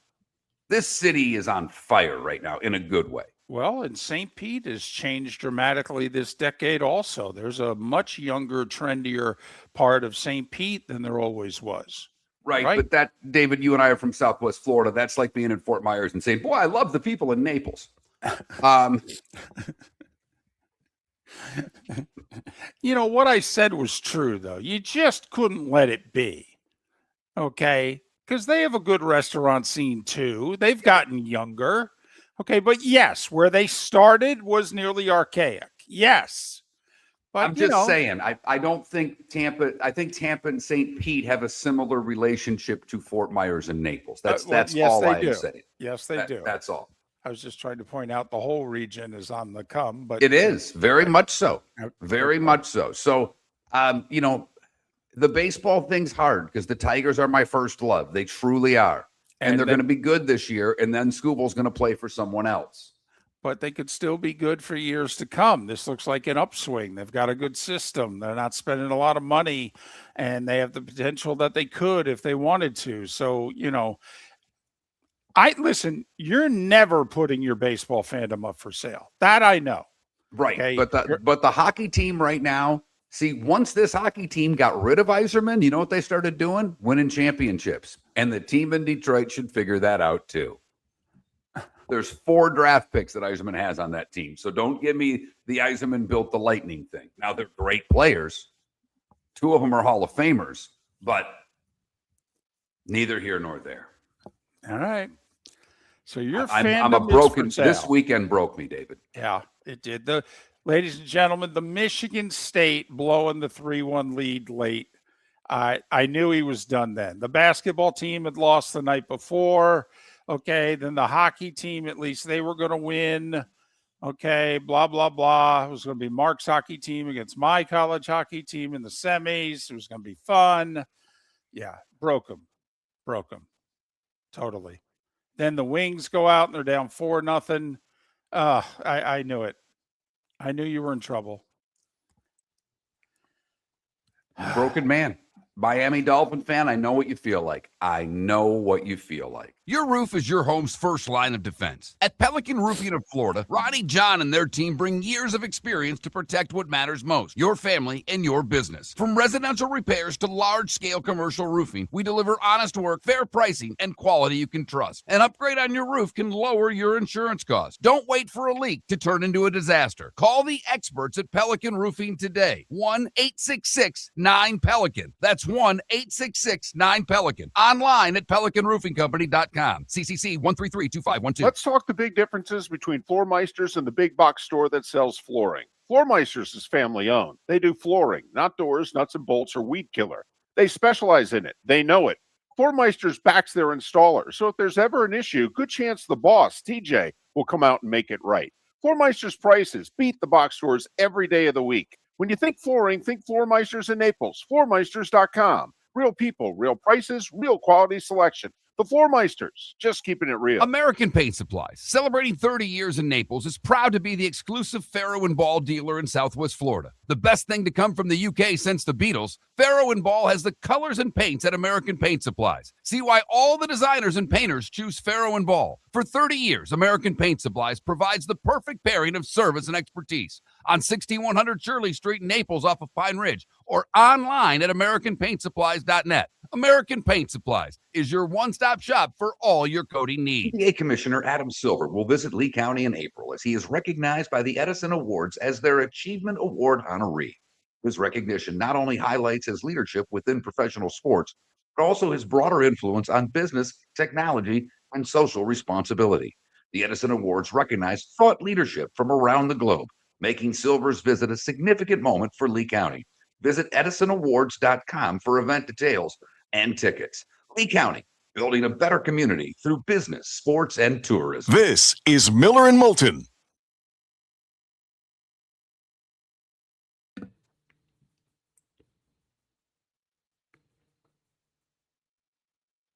Poll question could be who had a worse weekend, my fandom, Tiger Woods or Duke?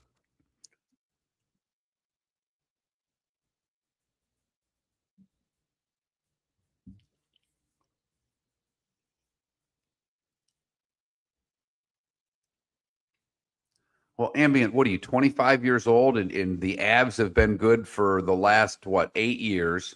The Nuggets are enjoying their best success in franchise history.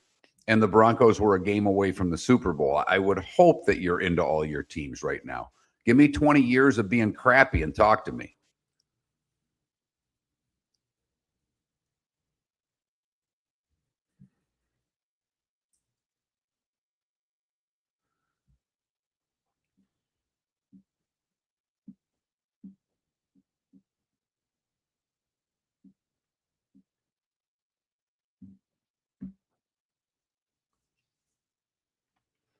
Bigger fraud, Tiger Woods or Lance Armstrong? That could be a poll question.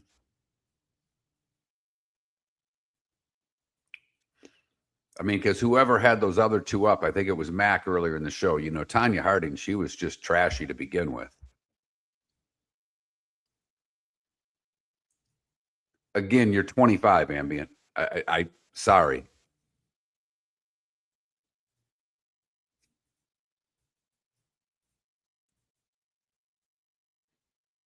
Yeah, I'm with you, Dratharian. That's tough. They had a great crowd for their second game. My buddy went to game 2 of the Reds, sent me some pictures. They had great crowd for game 2. Bigger fraud, Tiger or Lance Armstrong? Is that a good enough poll question for you, David? Is there anyone else who? Well, no, because the Tanya Harding, like the other ones that were up were like Tanya Harding, and she's just white trash. So I can't put her on the list. We knew what she was before that whole thing started.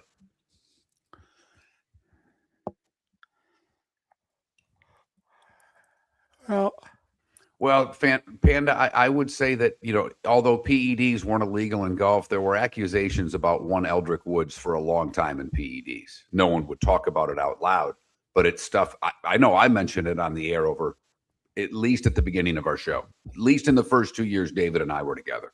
May have done it when I was solo. I remember a buddy of mine was at the bar at the Hilton, or the Hyatt rather, with Peter Gammons, a baseball guy. And Peter Gammons looked at my buddy and went, "What, you mean you don't think Tiger's been juicing the whole time? Everybody knows he has."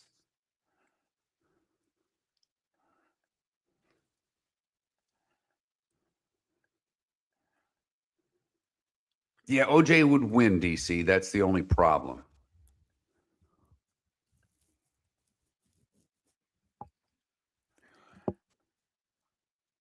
I don't know how you put a guy that killed people on the list, and I don't like going there. But I understand what you're saying. I'm not saying you're wrong, DC. I'm not saying you're wrong. Do we want to be nice about this and go personal disappointment? I don't. Who are you more personally disappointed in? Tiger Woods, Lance Armstrong?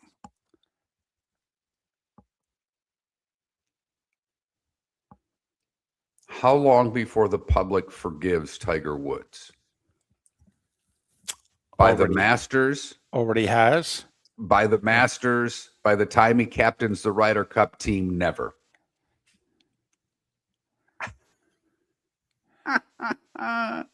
Do we have to, oh no, we don't have a guest right here. Sorry.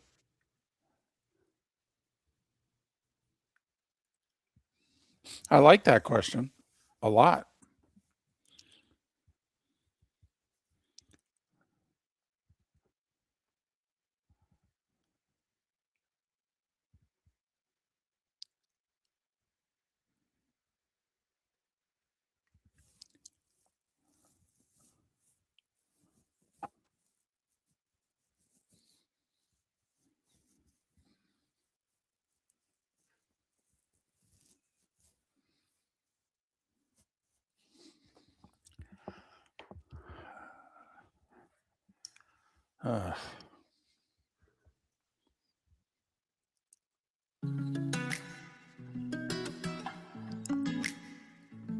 Welcome back to Miller and Moulton. Text the guys what's in your mind at 21,000.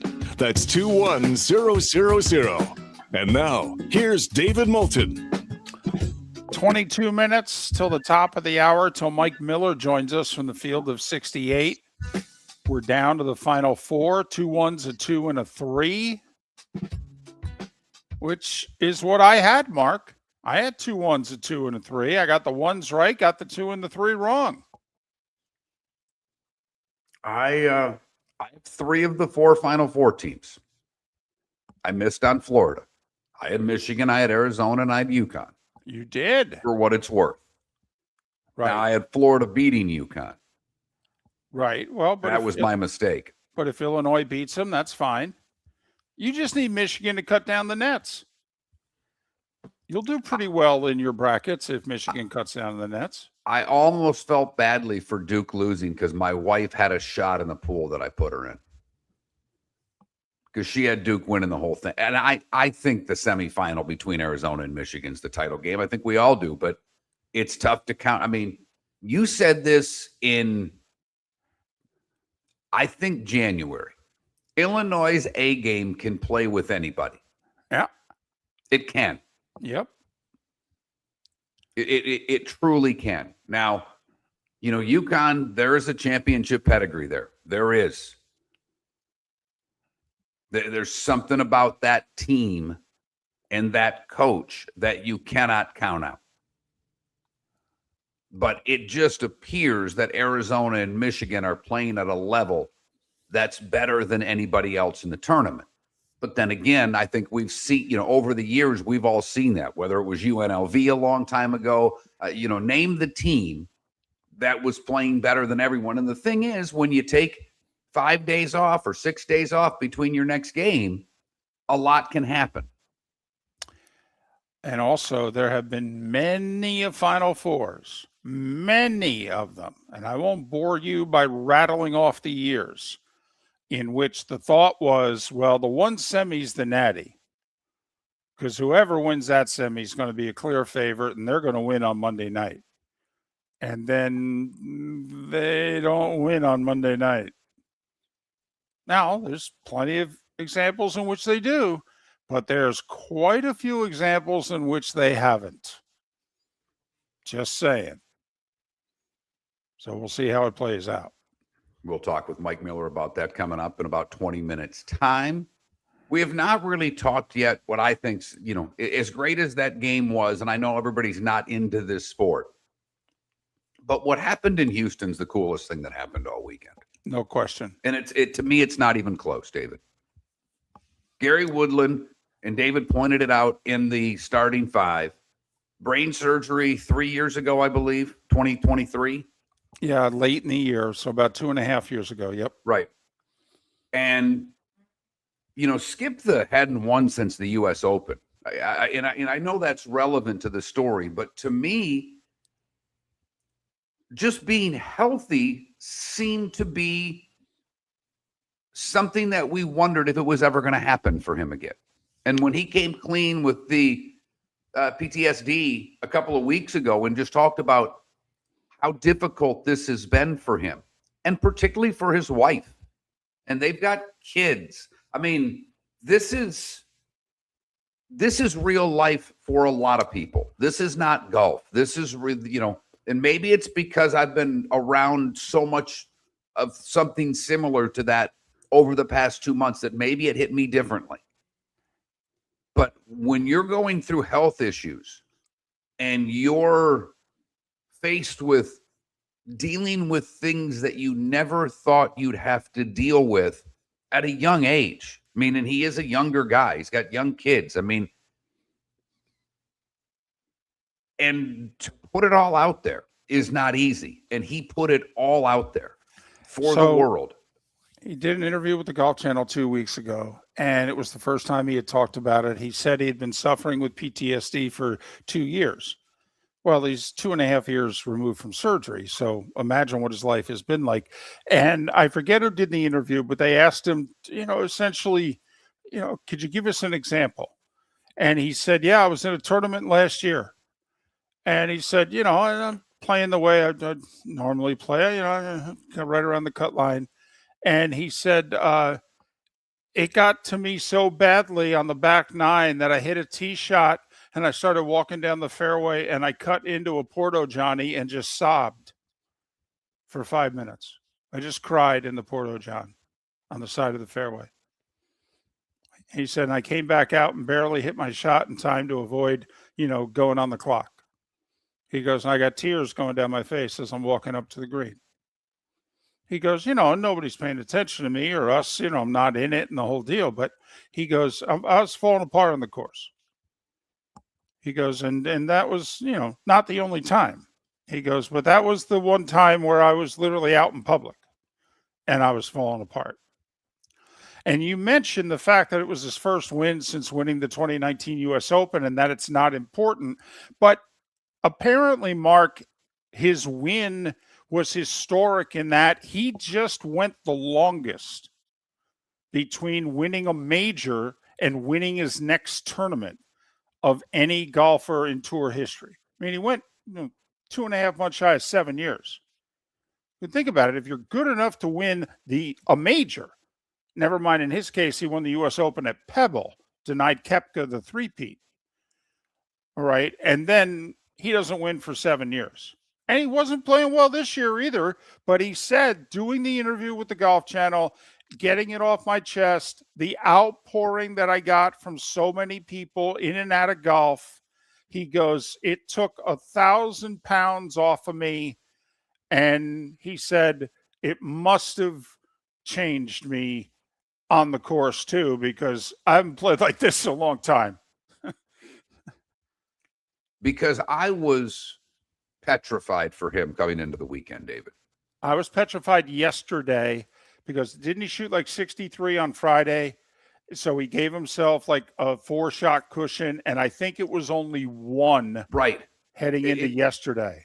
But not because the story was the thing paramount in my head, but I've been following golf closer this year than I have in a long time, and only because I'm in a stupid fantasy league. That's the only reason.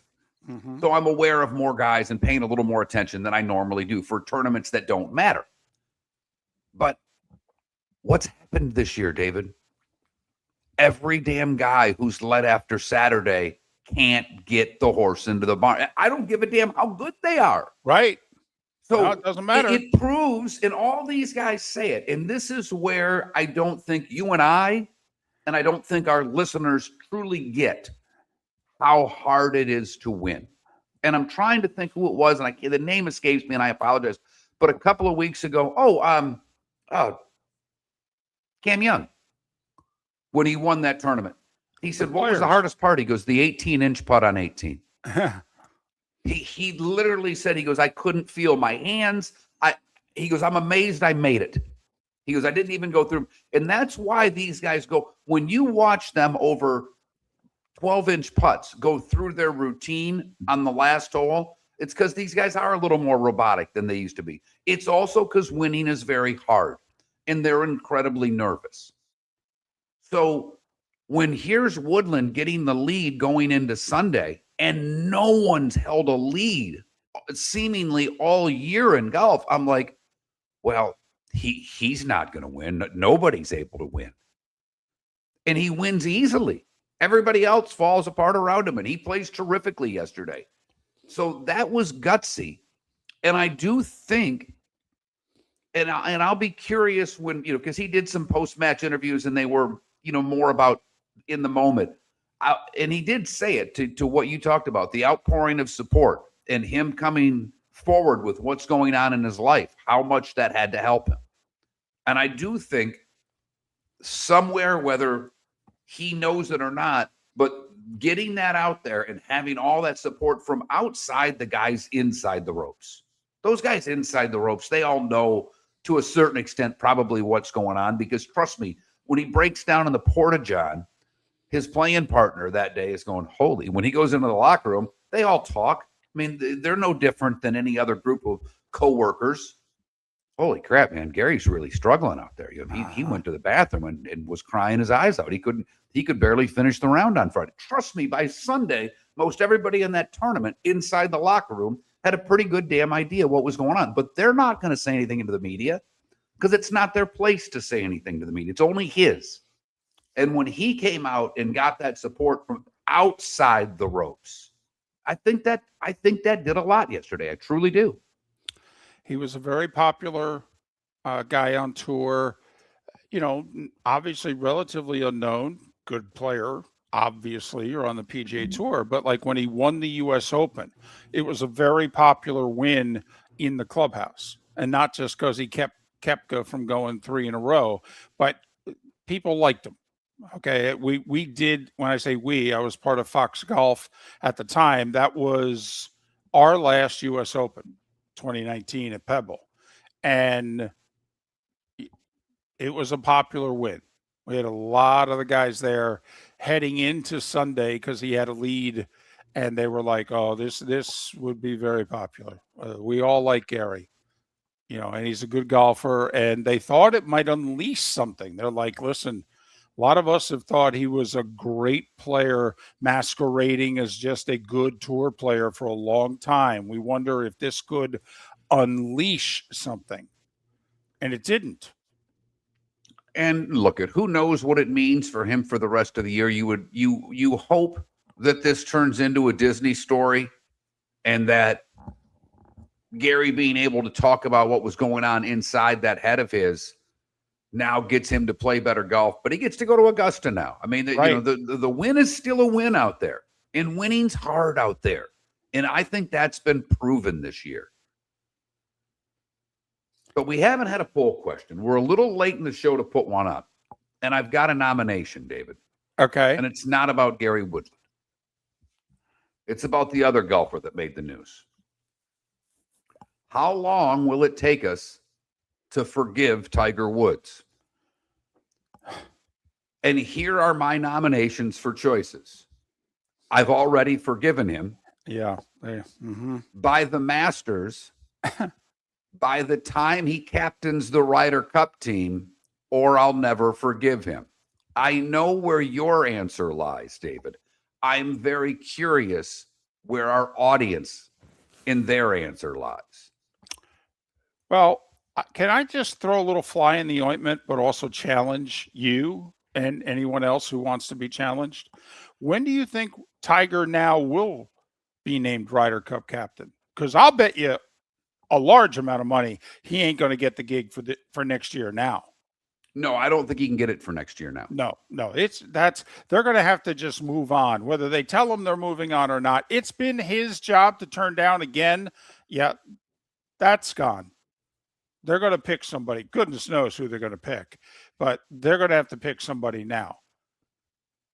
But although it would be a hell of a part of the rehab.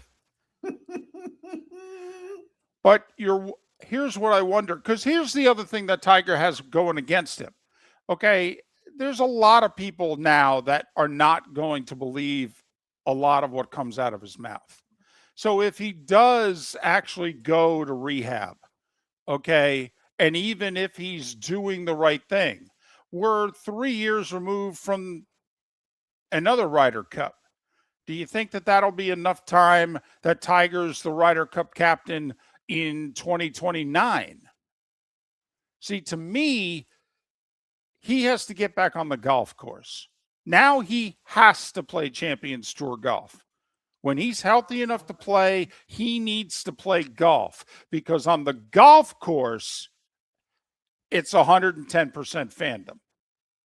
Okay. And so that's why he needs to become a golfer again, in my opinion.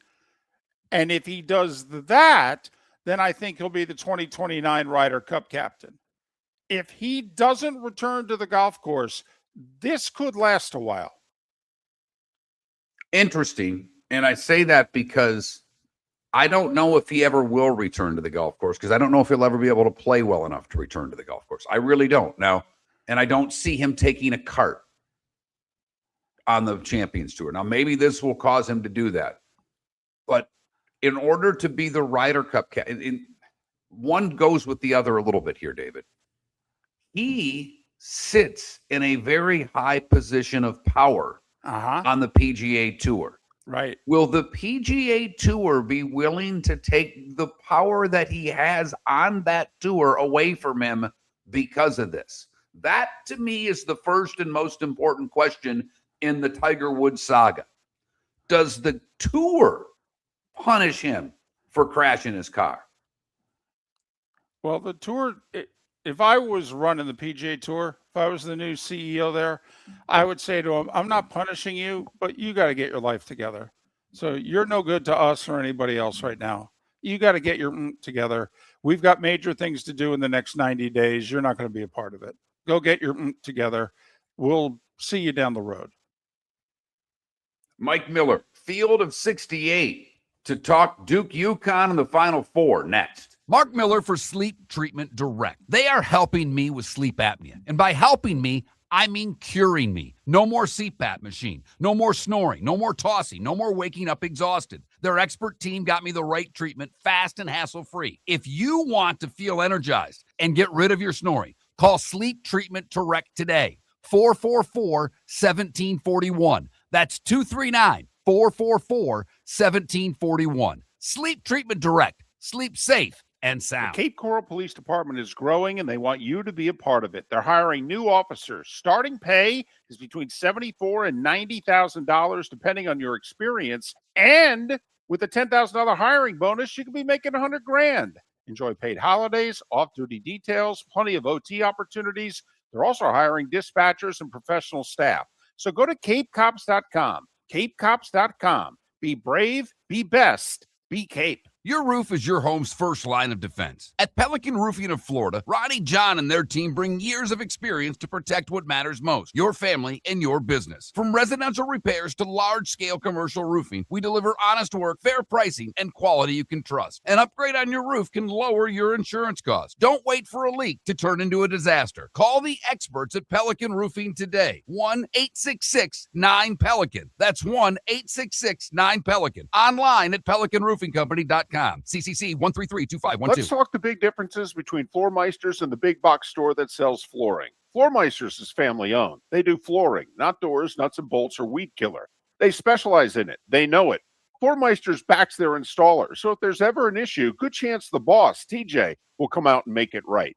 Floor Meisters prices beat the box stores every day of the week. When you think flooring, think Floor Meisters in Naples. Floormeisters.com. Real people, real prices, real quality selection. The Floor Meisters, just keeping it real. American Paint Supplies, celebrating 30 years in Naples, is proud to be the exclusive Farrow & Ball dealer in Southwest Florida. The best thing to come from the UK since the Beatles, Farrow & Ball has the colors and paints at American Paint Supplies. See why all the designers and painters choose Farrow & Ball. For 30 years, American Paint Supplies provides the perfect pairing of service and expertise on 6100 Shirley Street in Naples off of Pine Ridge or online at AmericanPaintSupplies.net. American Paint Supplies is your one-stop shop for all your coating needs. PGA Commissioner Adam Silver will visit Lee County in April as he is recognized by the Edison Awards as their Achievement Award honoree. His recognition not only highlights his leadership within professional sports, but also his broader influence on business, technology, and social responsibility. The Edison Awards recognize thought leadership from around the globe, making Silver's visit a significant moment for Lee County. Visit EdisonAwards.com for event details and tickets. Lee County, building a better community through business, sports, and tourism. This is Miller and Moulton.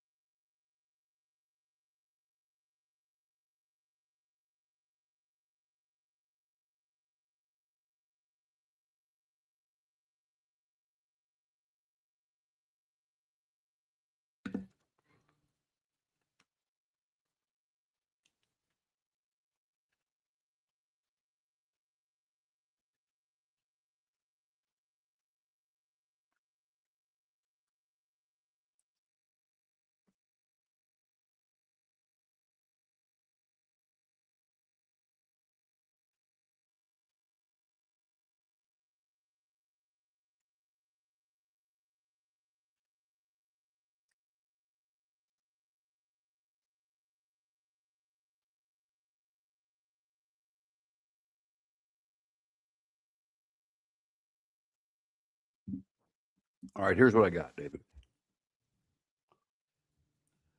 When will you forgive Tiger? Forgive him for what? By the Masters? If he's the Ryder Cup captain, never.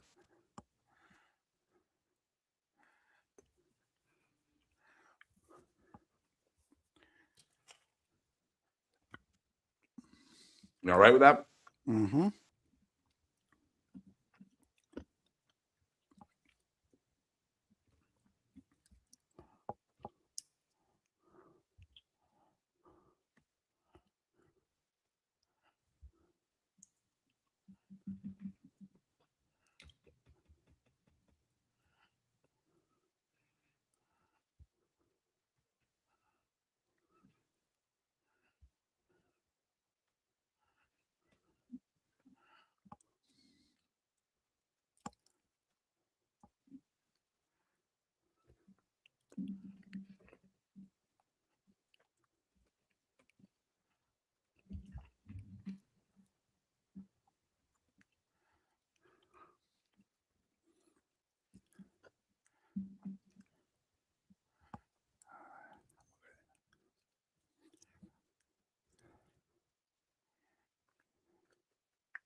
Adam, I don't think you're that far off with that. I think that's the other angle. I didn't say that. I didn't have enough time.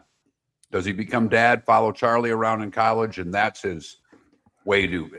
I don't think you're that far off, Adam. I don't.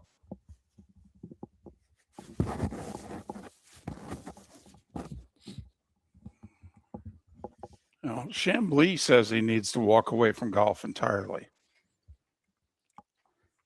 Thought that was interesting.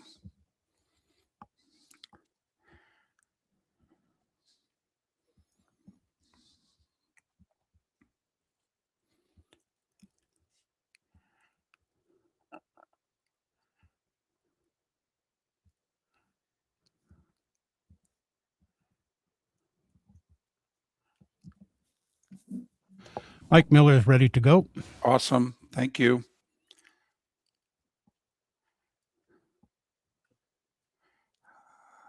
Yes.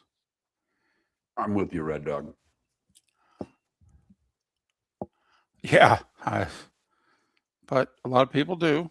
So that's why I mentioned it. I think he's a tool.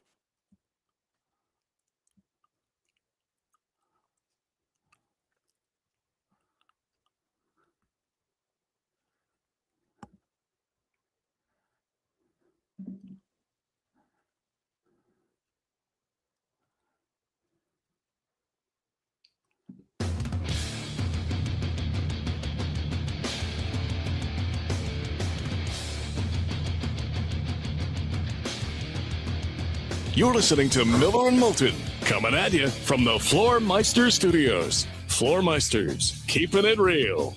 And now, here's Mark Miller and David Moulton. We are halfway home on this Monday, the final Monday of March, at least in Jacksonville and Tampa, St. Pete. Final hour of the show, Southwest Florida, Punta Gorda, Port Charlotte, Venice, Live Oak, Lake City, surrounding areas, Miller and Moulton, millerandmoulton.com, Miller_Moulton on X. We do have a poll question. Okay, a little late, but better late than never. Okay, it concerns Tiger Woods. Mark, lay it on us. When will you forgive Tiger? Forgive him for what? By the Masters, if he's the Ryder Cup captain, and never are your choices. That Mark Miller, the David Moulton, Miller_Moulton on X. If you don't do X, the Pelican Roofing of Florida text lines, where you can answer the question. 21,000 is the number. The keyword is Miller if you've never texted the show before. Speaking of Miller, Mike Miller, part of thefieldofsixty8.com. No one covers college basketball better than the Field of 68 and thefieldofsixty8.com. Follow Mike on X at Mike Miller F68, Mike Miller F68. Mike, it's David and Mark. And, well, we'll throw it in underhanded to start. How about this Final Four? Yeah, I mean, it's one of those where there's certainly something for everybody, unless you're a mid-major, but we've covered that. There are tremendous teams. There's great freshmen. There's upperclassmen. There's international players. There's coaches that you can root for and coaches you can cheer against. And it's got everything you need in the Final Four. Well, let's talk about yesterday, because one's a program that a lot of people like to root against. Another's a coach that's, can get people rooting against him. I'm a Hurley guy, but I understand how a lot aren't. I think he's an amazing coach, and I don't know how much coaching had to do with it to be, but is it the pedigree? I mean, was it a choke job by Duke to lose a 19-point lead? Was it a combination of everything, Mike? I think you can take your pick. I mean, it's funny.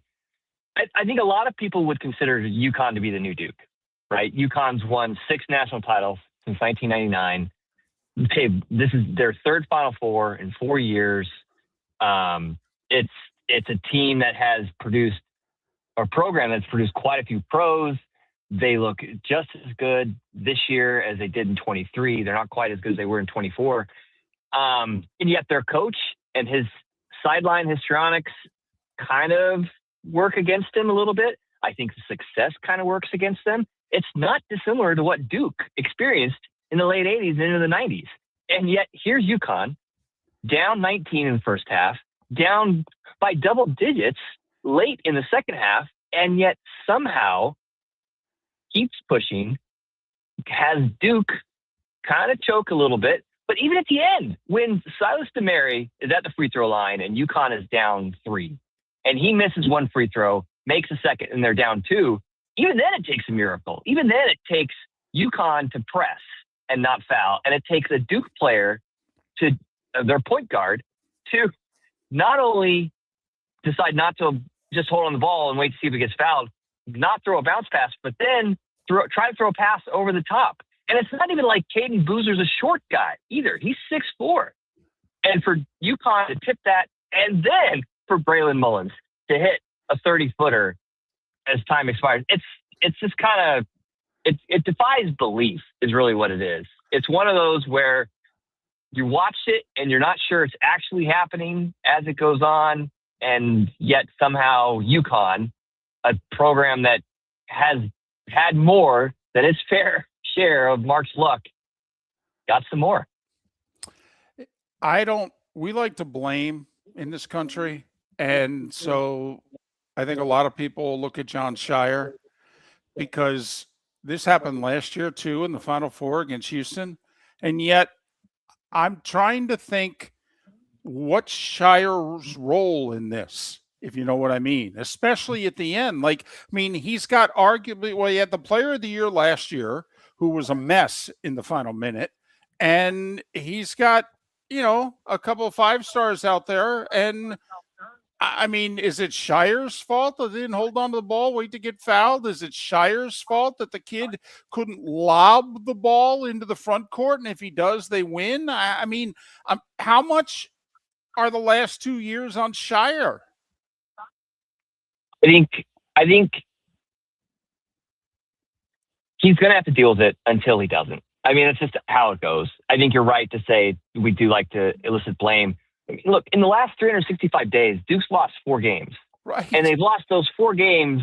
They've lost those 4 games by having double-digit leads in each of those. And they've blown each of those games. It was last year to Houston. It was Texas Tech earlier this year. It was to North Carolina this year.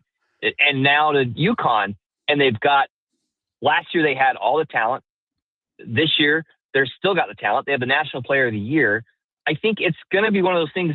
Shire's going to have to deal with this until he doesn't. And it's just a reality. Whether it's fair or not, it doesn't really matter, because it's sports and they're not fair at all. Well, you've got UConn, and you pointed out all their history recently. You got the 2 teams that have played for the year better than everyone else. And I know Duke beat Michigan, but Michigan and Arizona were the teams we've been talking about since November. But, my co-host mentioned this, I think, late January.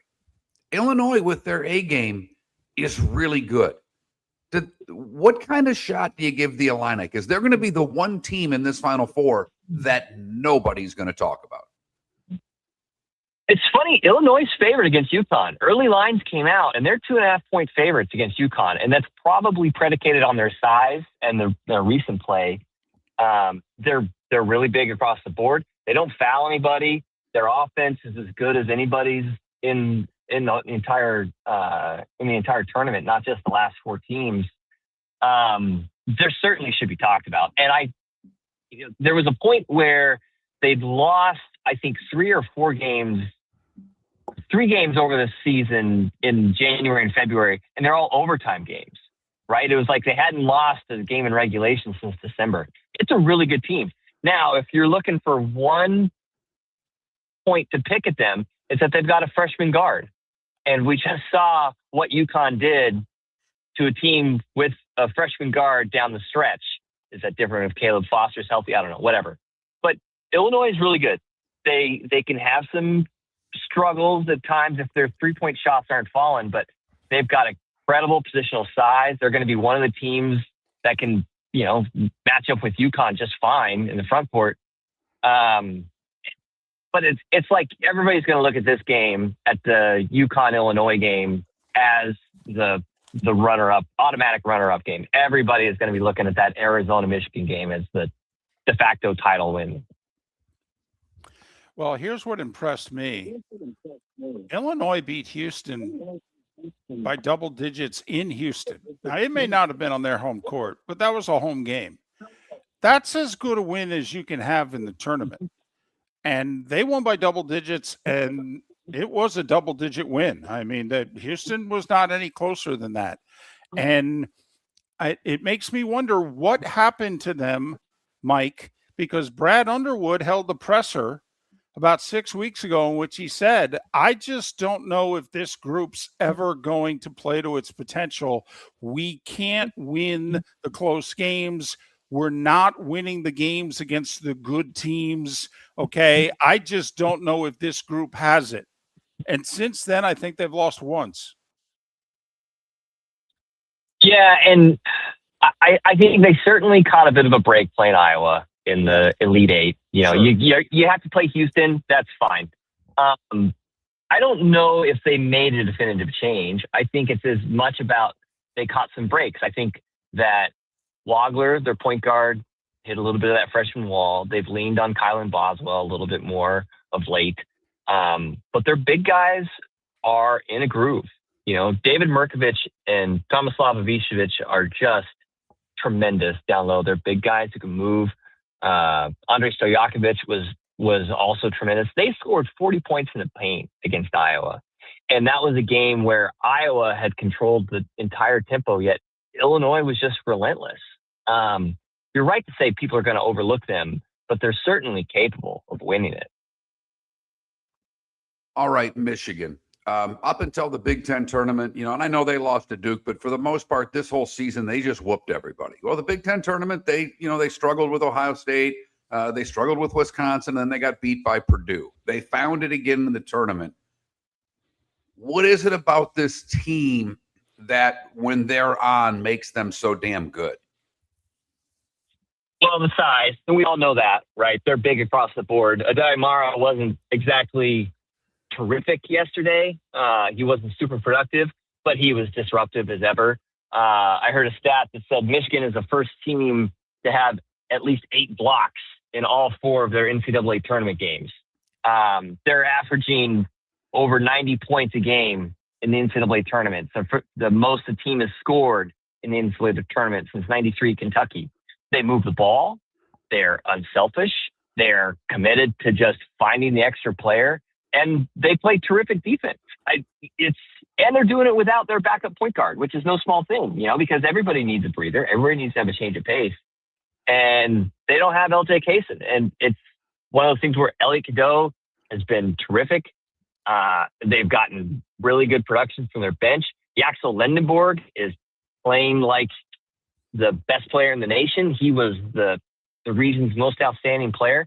When they had that 21-0 run against Tennessee yesterday, I think he accounted for 13 of the points through assists or scores. He's tremendous. It's not any teams that have a 6'9", 240-pound small forward who can just distribute the ball and hit a three and coordinate the offense. They are a relentless, well-balanced machine that will give Arizona everything it can handle. on Saturday. Michigan, as of now, opens a slight favorite. I think for a moment the game opened as a pick 'em, but right now Michigan a very slight favorite, 1.5 over Arizona. He's Mike Miller, Field of 68, fieldof68.com. Follow Mike on X, Mike Miller F68, Mike Miller F68. Mike, safe travels. Thanks for doing this. Thanks, gentlemen.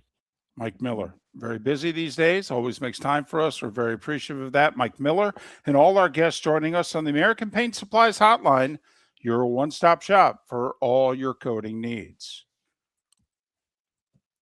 Boy, Big Ten fan, can I ask you, are you rooting for a Michigan-Illinois final? Do you want it that much?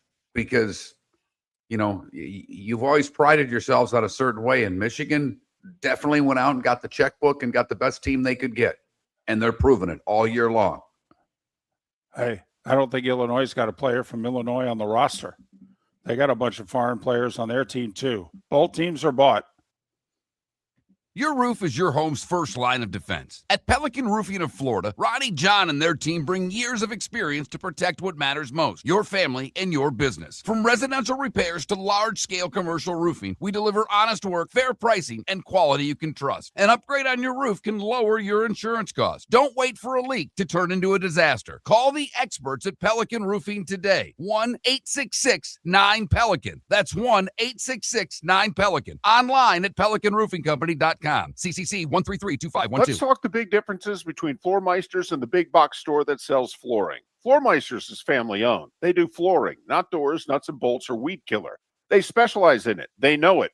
Floor Meisters backs their installer, so if there's ever an issue, good chance the boss, TJ, will come out and make it right. Floor Meisters prices beat the box stores every day of the week. When you think flooring, think Floor Meisters in Naples. Floormeisters.com. Real people, real prices, real quality selection. The Floor Meisters, just keeping it real. American Paint Supplies, for nearly 30 years, is your one-stop shop for all your coating needs. If you are a designer, a contractor, a professional painter, or a weekend warrior, American Paint Supplies is the place where experts go to get expert solutions. At 6100 Shirley Street in Naples off of Pine Ridge, American Paint Supplies delivers the best solutions with the best products with the best support. Meet Gene and his team today at American Paint Supplies. Call 239-566-2700. That's 566-2700 or online at AmericanPaintSupplies.net. Mark Miller for Sleep Treatment Direct. They are helping me with sleep apnea. And by helping me, I mean curing me. No more CPAP machine. No more snoring. No more tossing. No more waking up exhausted. Their expert team got me the right treatment fast and hassle-free. If you want to feel energized and get rid of your snoring, call Sleep Treatment Direct today. 444-1741. That's 239-444-1741. Sleep Treatment Direct. Sleep safe and sound. This is Miller and Moulton.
So everything wakes my wife up. She Okay. does not sleep soundly. She's like, she wears earplugs and still hears everything. Gotcha. This chair at the desk, when you pull it back, kind of, just because it's a wood Gotcha. floor. Right. She brought up, we have them at home on our dining room table, the little sticky, almost like tips of a Q-tip or of a pool cue, rather, like these little felt tips.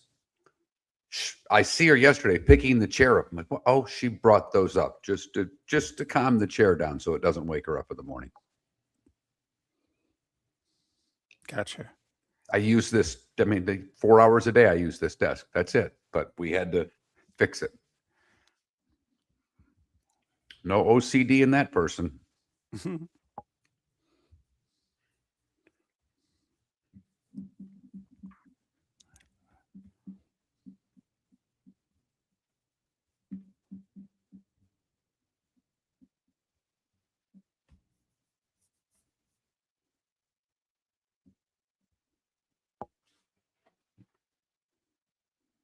Apparently I need to fix an echo. I don't know. Don't know what echo this person on the text line is speaking of, but Yeah, I don't hear one. There have been times where I have but I don't hear one. there was a little one. I think whatever Mike Miller was using, I was hearing our questions a little bit, but He deal might with have had it, it. He might have had us on speaker then. That dude. might have But been come coming from on. him.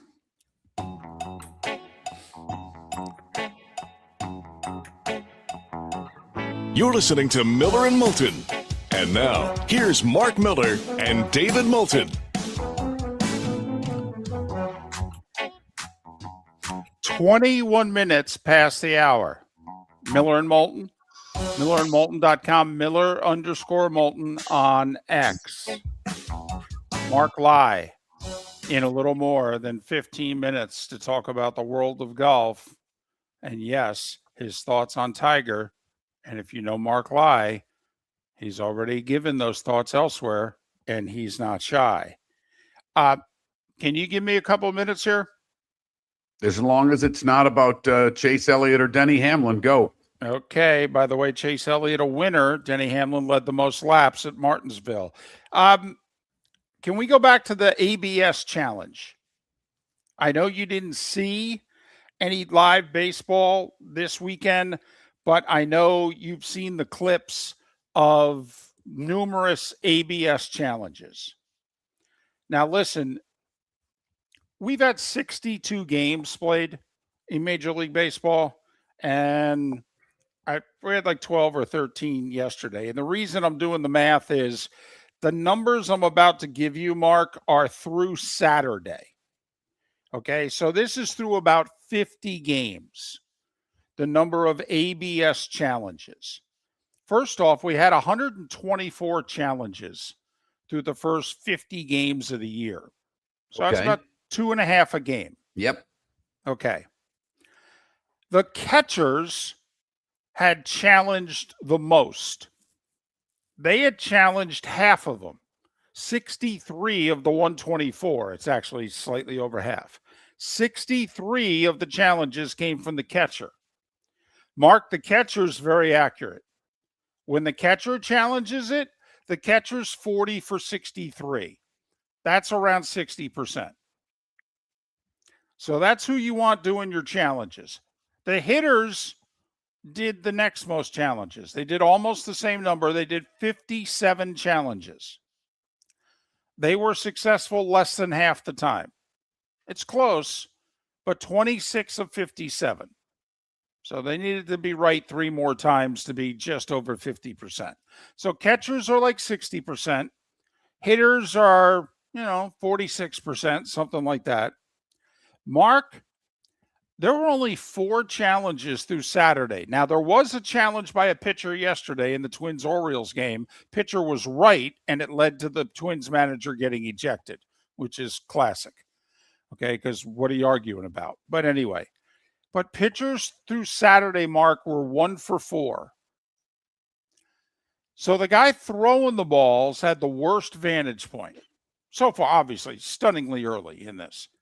But 1 pitchers hadn't challenged much. And 2, they've been wrong 3 out of 4 times. Okay. First off, and I'm being serious here, this doesn't surprise me. The amount of disparity between the catchers and pitchers surprises me slightly. But if I'm a pitcher, I'm relying on my catcher to do the challenging. He sees it better. He's right there. I'm 60 feet away. I'm finished. A lot of these guys finish their windup and they're in a different position than when they pitched. I just think there are a lot of reasons why, if I'm the pitcher, I'm telling my catcher, you do the challenges.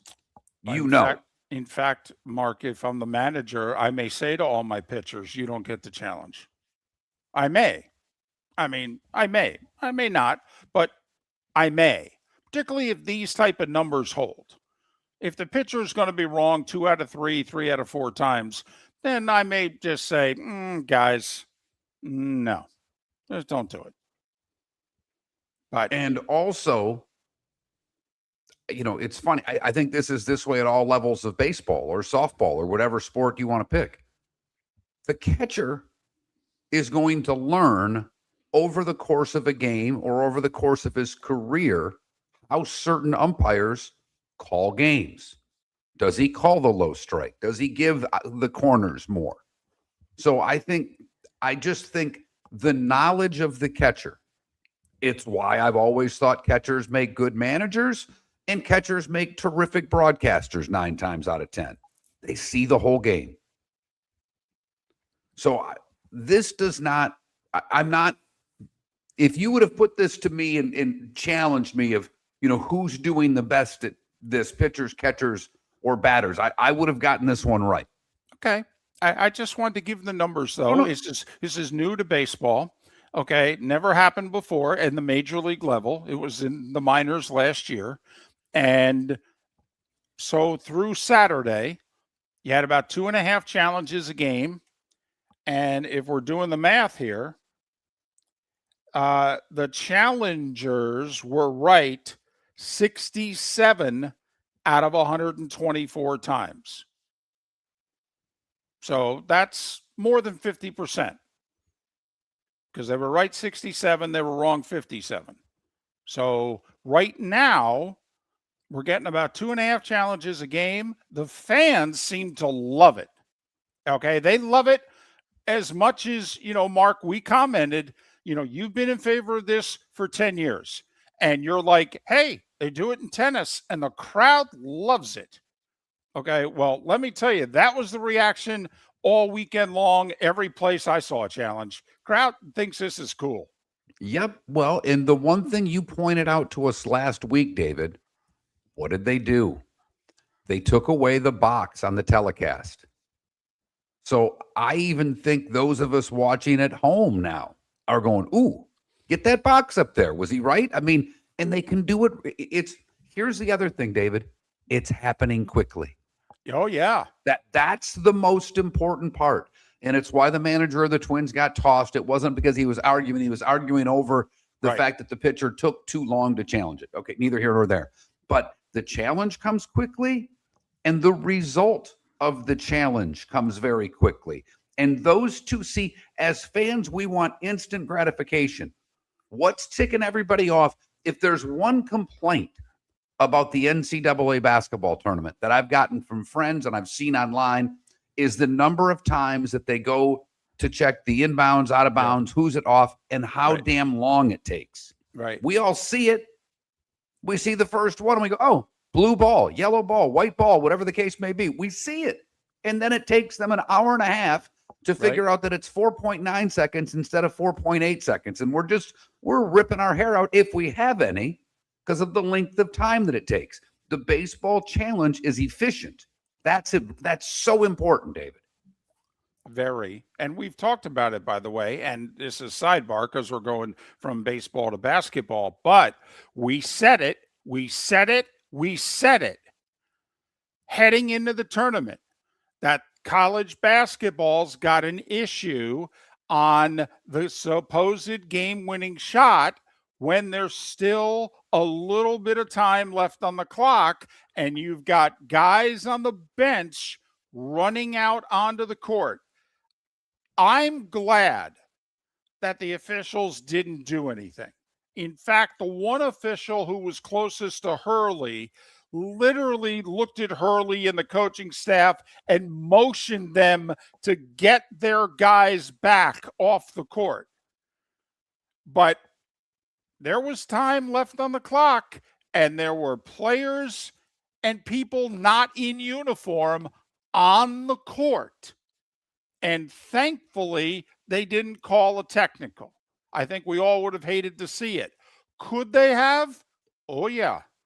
Boy, it would have been perfect if they had done it to favor Duke, because who else would get the opportunity to get that call for the first time other than Duke?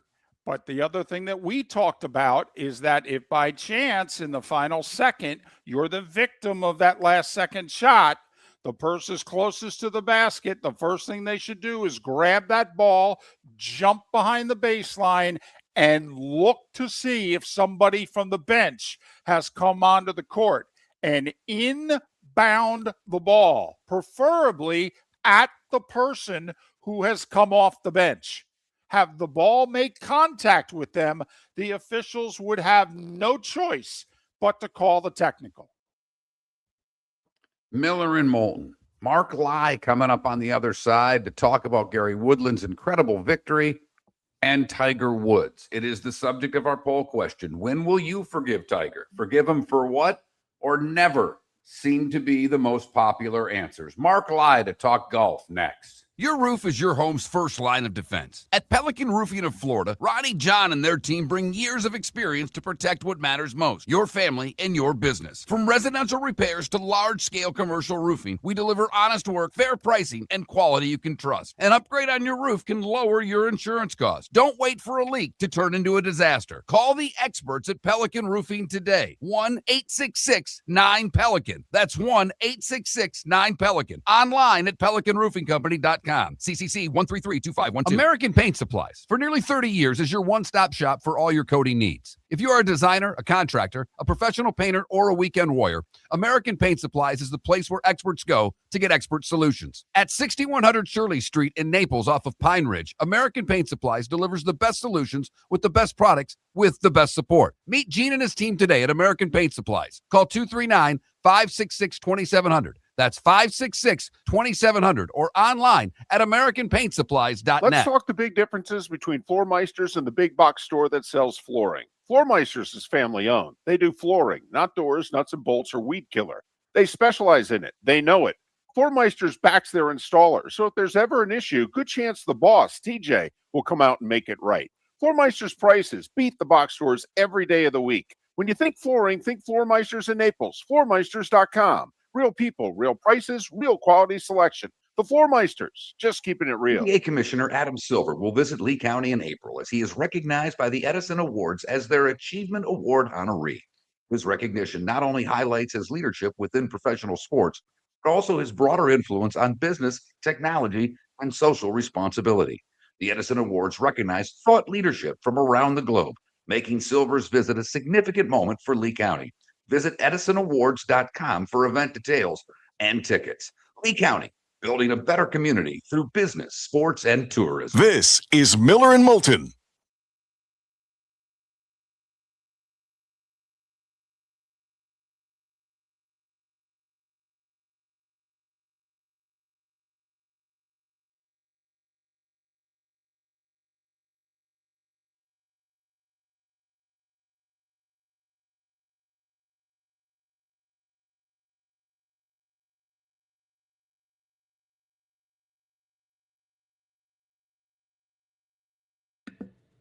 Robes, I think it's a excellent point. I think you make a good point, Rutharian, but I do think that this is I think it's largely taken that out.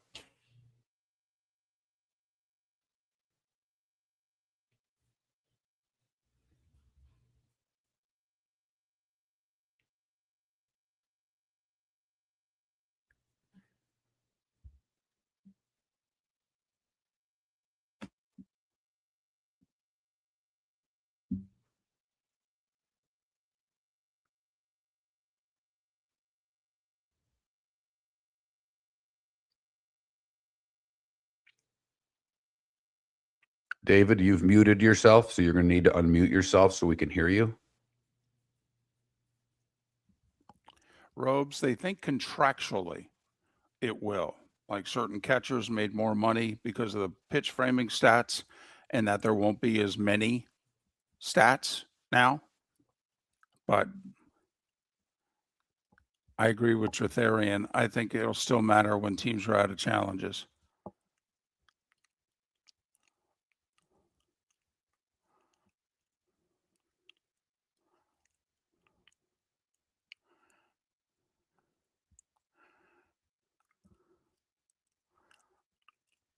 Yeah, Tretherian, you see it a lot. I mean, Alonso had a rough start. You know, guys, they say they're not going to let it, but, you know, the new contract, the new team, it happens a lot. Soto had a horrible first month last year. Lindor is just, I mean, he hates the cold weather, man. He can't hit the first 3 weeks of the year. Doesn't matter what year it is.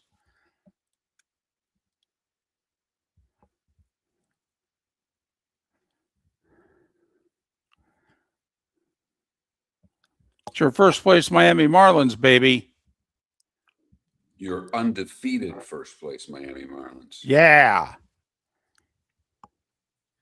We got a batter that's 6 for 6 on the season or something like that, still batting 1,000. And we've got an undefeated Marlins team.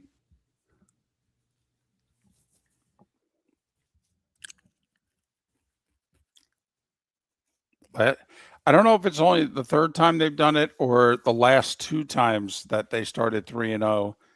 They had they won the World Series and they had a season in which they won like 89 games. Ambient, the wins count all the same.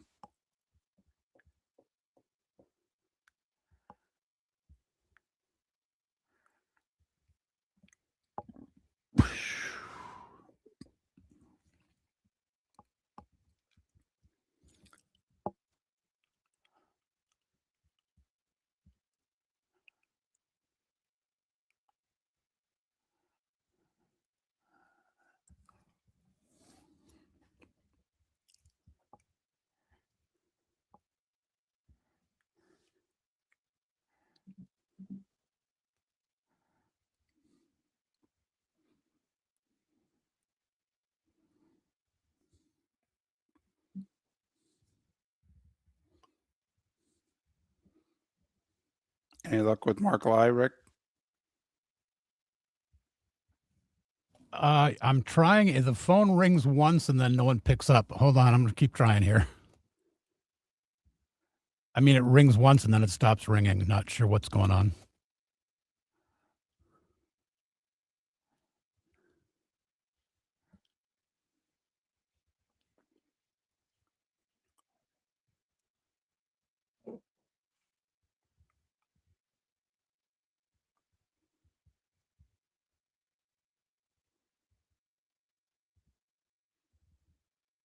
And now it's busy. Keep trying. Okay, I text him.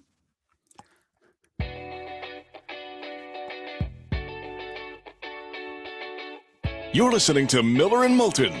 And now, here's Mark Miller and David Moulton. 22 minutes till the top of the hour. Miller and Moulton. MillerandMoulton.com. Miller_Moulton on X. Hoping to catch up with Mark Lai. Seemed to have an issue, and now he wants to call us, and I don't know our studio number because we're in a new studio. So that's a problem. Yes, we are. And that is called producing on air so that Rick sends David that number via text. In the meantime, I'll get to our poll question. When will you forgive Tiger? Forgive him for what? Getting over 50% of the vote. That's where I voted. I'm yes, he has a pill problem. To me, whatever. By the Masters, by the time, if he's the Ryder Cup captain or never. And right now, you're either voting forgive him for what or never. No one's voted for the other two. We seem to be in two completely different camps in this one. And my guess is if David's voted, he voted never, and I voted forgive him for what? By the way, I did send it to a couple of my good golf buddies. I am very curious as to what they will say, because one of them loves Tiger, worships the ground he walks on, has been involved in the golf business and is in the golf business because of Tiger Woods. The other, I don't know how much of a Tiger fan he is, but he's also been in the golf business his whole life and is a very respected PGA pro at a very nice club. So I am curious what the two of them think. I've not heard from them. I'll share their answers if we get them by the end of the show. But that's the poll question. That Mark Miller, the David Moulton, Miller _Moulton on X. If you don't subscribe to X, you can always answer on the Pelican Roofing of Florida text line. The number is 21,000. If you've never texted the show before, the keyword is Miller. Mark Lai, kind enough to join us once again. It's great catching up with a longtime friend of the show who's been busy attending to family matters in the last 12 to 18 months, including bragging about his daughter, Ava, who's picked up where she left off in high school and getting it done in college at High Point. Hey, before we get to Gary Woodland and Tiger Woods, any truth to the rumor that Ava chose High Point for the free ice cream machine? No, that's only one of the perks. I'm telling you what, when we went to High Point, first of all, good to hear your voice again, Dave and Mark. You know, we went there as a family a few years ago because my son Lucas was getting ready to go to school. He turned out going to University of Florida. And, but I looked at that campus at High Point. I said, you gotta be kidding me. I didn't know they built schools like this. And so Eva, basically went there a year and a half ago and fell in love with the place. And the coach started following her. Her name is Lindsay Hunnell. And they just they clicked. So she went to school there. We didn't know how neat of a place it was until we went to the convocation. There's a guy named Nito Kubain. He's the president, the longest sitting president of any university in the country. Wonderful guy. And has some connections with people that I know. And it just seemed to click. So now that Eva's going there, it's like everyone's saying, oh my gosh, High Point is this and High Point is that. And then, of course, the basketball tournament. It's like Dunk City a few years ago. Remember when Florida Gulf Coast University won a couple of games and it put them on the map? Well, High Point has been on the map, but now they're even more so. And I think the campus is just getting, overrun now. And I think it's going to be a hard place to get in next year, but it's a wonderful school. They have a couple of fancy restaurants there that kids go to, but they have to learn life skills. And this is the part that I like about it.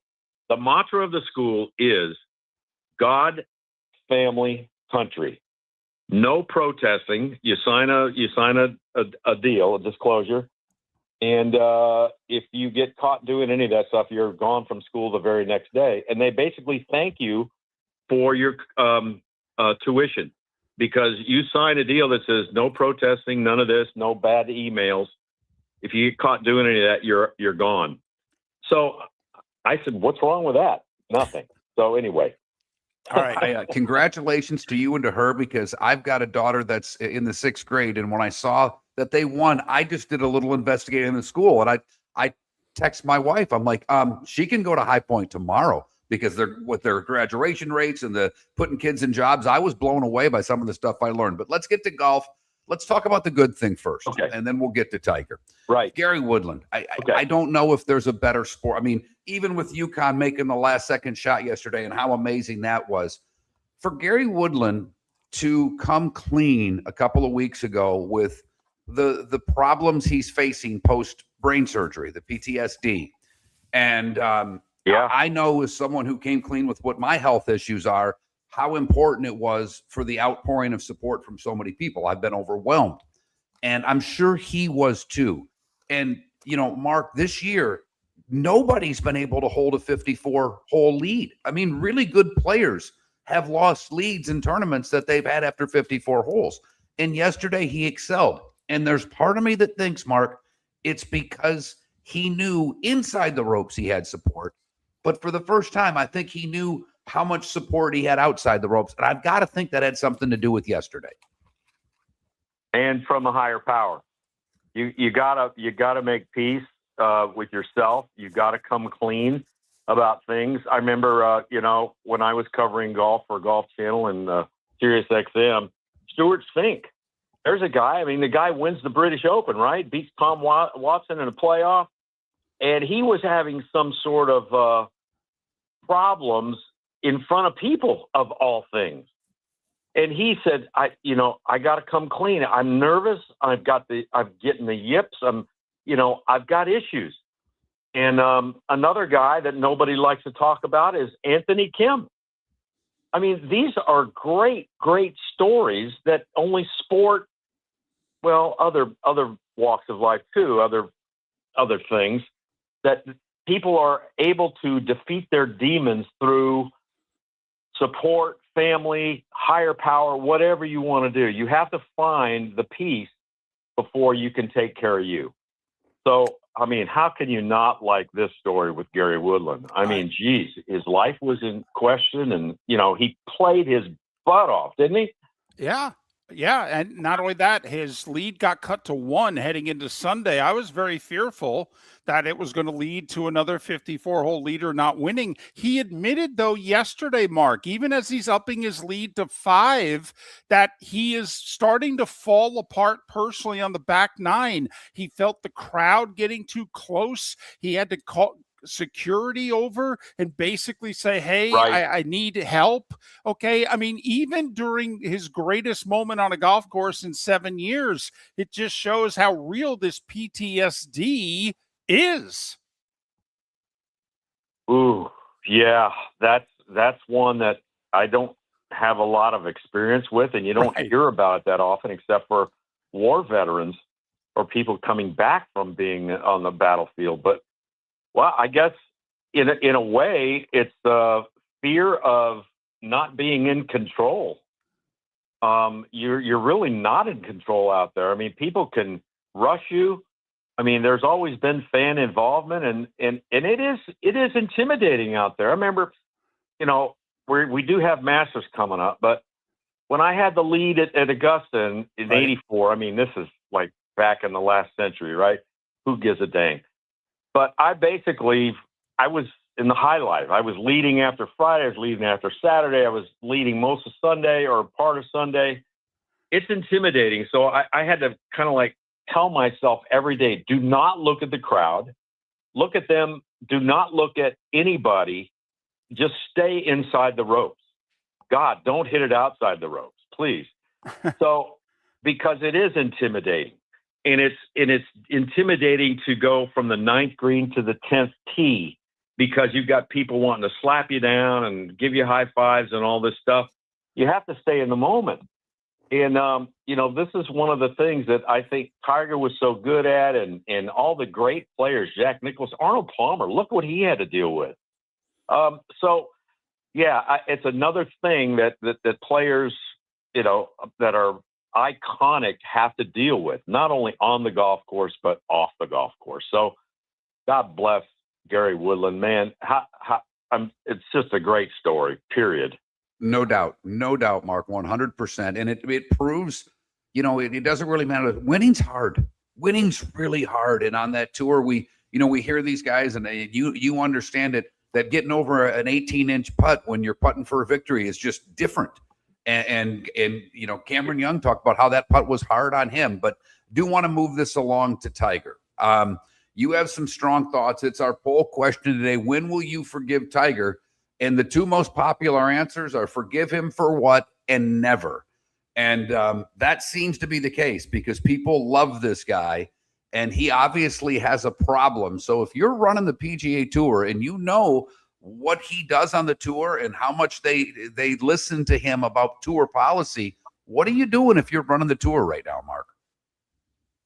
I'm treating him like every other player out there, and unfortunately for Tiger, they have not been treating him like that.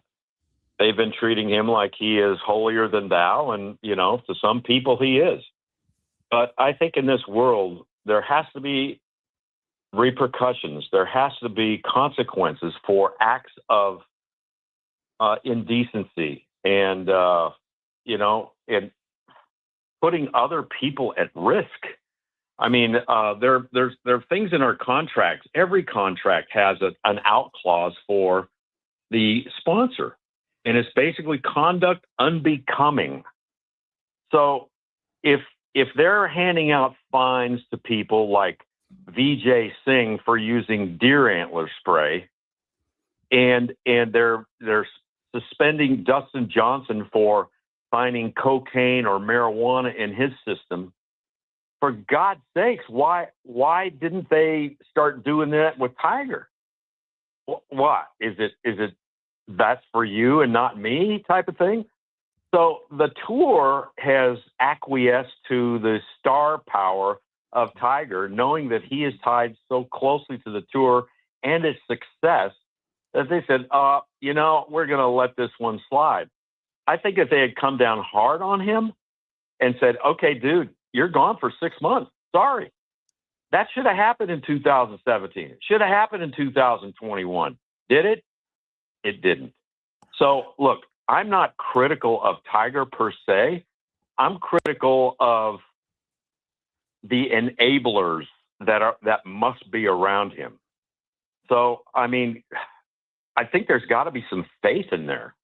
And I know that Gary Woodland is he's a God-fearing guy, and he came close to his maker with the brain surgery, and I think that's kind of a wake-up call. But with Tiger, I don't know how many more wake-up calls the guy's going to need. So I guess until he admits, the thing with his ex-wife, Elin, that was an apology. It was a half-hearted apology. It wasn't like, I got a problem. It wasn't. Even when he did the Genesis accident, it wasn't like, I got a problem. How do I get out of this? Forget about it. And so he did get out of it. So because he gets out of it, Dave and Mark, he says, hey, this is great. Let's just keep on going with this train. So I think this one should be his final wake-up call. What do you guys think about that? Well, we got about 2 minutes to a hard break. I'm very hard on Tiger. I think he's been a liar and a fraud for 20 years. He's also the second greatest golfer of all time, and his 10-year stretch of golf is the best that the sport's ever been played. But getting back to the PGA Tour, don't they have to suspend him 6 months now? I mean, like you mentioned, John Daly, Dustin Johnson, you get messed up in drugs and alcohol on the PGA Tour, they kick you off the tour for a while. Why haven't they? Well, we because know why. He's the golden goose. Right? Yeah. He's the golden goose, and it's hurt him. That's what's the problem in our country today. Some people are above the law. Nobody can be above the law. I tell my kids this all the time. Why aren't they doing this? I said, the world is not a fair place. It's politically wrecked. It's emotionally wrecked in some places. I mean, I went to I'm driving through Athens, Georgia on Saturday. No Kings rally. People dressed up in these furry outfits and, dinosaur suits. And I'm saying, what the hell is going on with our country? This is just craziness. So anyway, it's more craziness in sport. Mark Lai. All right. It's been a while. We're glad to have him back in the fold. Okay. Listen, all our best to Eva. Okay. And your family. Yep. And can we come on next week and preview the Masters? That's why I'm here in Athens, to tell you if the dogwoods and the azaleas have bloomed. And they're not quite there yet. The dogwoods are out, but the azaleas are still peeking inside themselves. So this is going to be a good week coming up at Augusta. It's good to know. Early scouting report from Mark Lai here on Miller and Moulton. Mark Miller for Sleep Treatment Direct. They are helping me with sleep apnea. And by helping me, I mean curing me. No more CPAP machine. No more snoring. No more tossing. No more waking up exhausted. Their expert team got me the right treatment, fast and hassle-free. If you want to feel energized and get rid of your snoring, call Sleep Treatment Direct today. 444-1741. That's 239-444-1741. Sleep Treatment Direct. Sleep safe and The sound. Cape Coral Police Department is growing and they want you to be a part of it. They're hiring new officers. Starting pay is between $74,000 and $90,000 depending on your experience. And with a $10,000 hiring bonus, you could be making $100,000. Enjoy paid holidays, off-duty details, plenty of OT opportunities. They're also hiring dispatchers and professional staff. So go to capecops.com. capecops.com. Be brave, be best. Be Cape. Your roof is your home's first line of defense. At Pelican Roofing of Florida, Ronnie John and their team bring years of experience to protect what matters most, your family and your business. From residential repairs to large-scale commercial roofing, we deliver honest work, fair pricing, and quality you can trust. An upgrade on your roof can lower your insurance costs. Don't wait for a leak to turn into a disaster. Call the experts at Pelican Roofing today. 1-866-9-PELICAN. That's 1-866-9-PELICAN. Online at pelicanroofingcompany.com. CCC 1332512. Let's talk the big differences between Floormeisters and the big box store that sells flooring. Floormeisters is family owned. They do flooring, not doors, nuts and bolts, or weed killer. They specialize in it. They know it. Floormeisters backs their installer, so if there's ever an issue, good chance the boss, TJ, will come out and make it right. Floormeisters prices beat the box stores every day of the week. When you think flooring, think Floormeisters in Naples. Floormeisters.com. Real people, real prices, real quality selection. The Floormeisters, just keeping it real. American Paint Supplies, for nearly 30 years, is your one-stop shop for all your coating needs. If you are a designer, a contractor, a professional painter, or a weekend warrior, American Paint Supplies is the place where experts go to get expert solutions. At 6100 Shirley Street in Naples off of Pine Ridge, American Paint Supplies delivers the best solutions with the best products with the best support. Meet Gene and his team today at American Paint Supplies. Call 239-566-2700. That's 566-2700 or online at AmericanPaintSupplies.net. Some rings are beautiful. The Koi rings are unforgettable. April 17th through the 19th, Koi brings their entire collection to the Diamond District. Extraordinary engagement, breathtaking wedding bands, and Koi's newest fine jewelry for spring.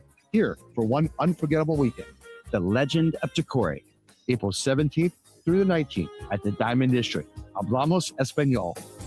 Visit Jason and Todd at the Diamond District. This is Miller and Moulton.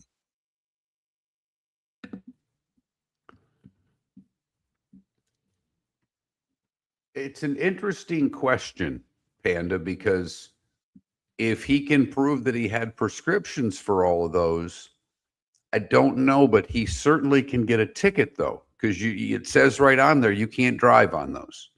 So if he indeed gets a driving while under the influence, then the tour should be able to punish him. But I understand what your question is. But again, you know, I've been on painkillers. It clearly says on those bottles, do not operate a vehicle.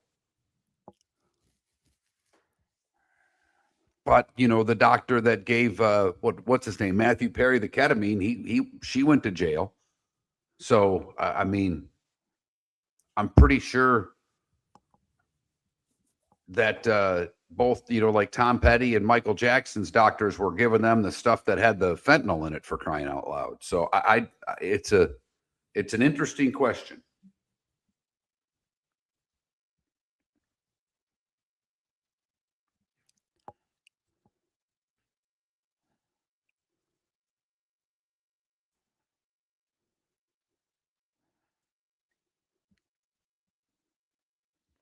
I think he's going to get a reckless driving.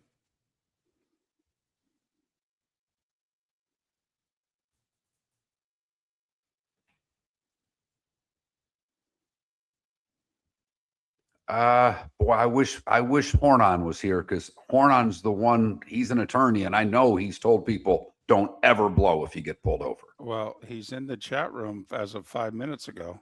Okay, I didn't see him, that's all. Because he commented, he said that Mark Lai's got a tiger problem.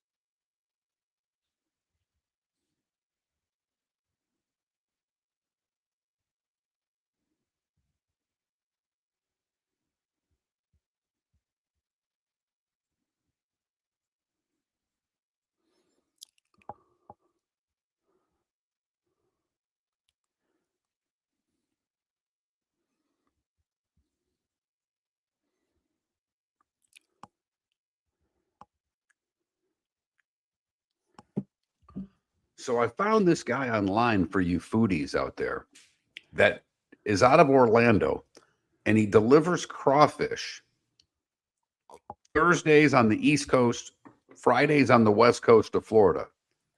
Huh. He stops in Naples, Fort Myers, Port Charlotte, Sarasota, and Tampa. It's I'll find it if anybody's interested, but he stops right by where I'm at. So my boy loves his crawfish. We may be doing a crawfish boil inside this place this weekend and stink at the joint up something fierce. Nice.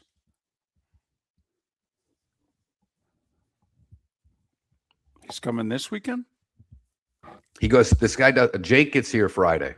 Okay. Yeah. We're going to go watch FGCU and USF on Tuesday. I'd reached out to our USF guest we had there, Henderson, Joe? Yeah, Joe Henderson, yeah. Joe Henderson. I said, is there anywhere to watch where there's nobody? And I told him I'm here and I can't be around people. And he's like, yeah, there's a burn on the right field side. I'd have to look at the text, but so I'll have Jake buy the tickets and then I'll go down to the right field side so I don't have to be around people. But we're going to go check that out. Do you want me to put you on the pass list?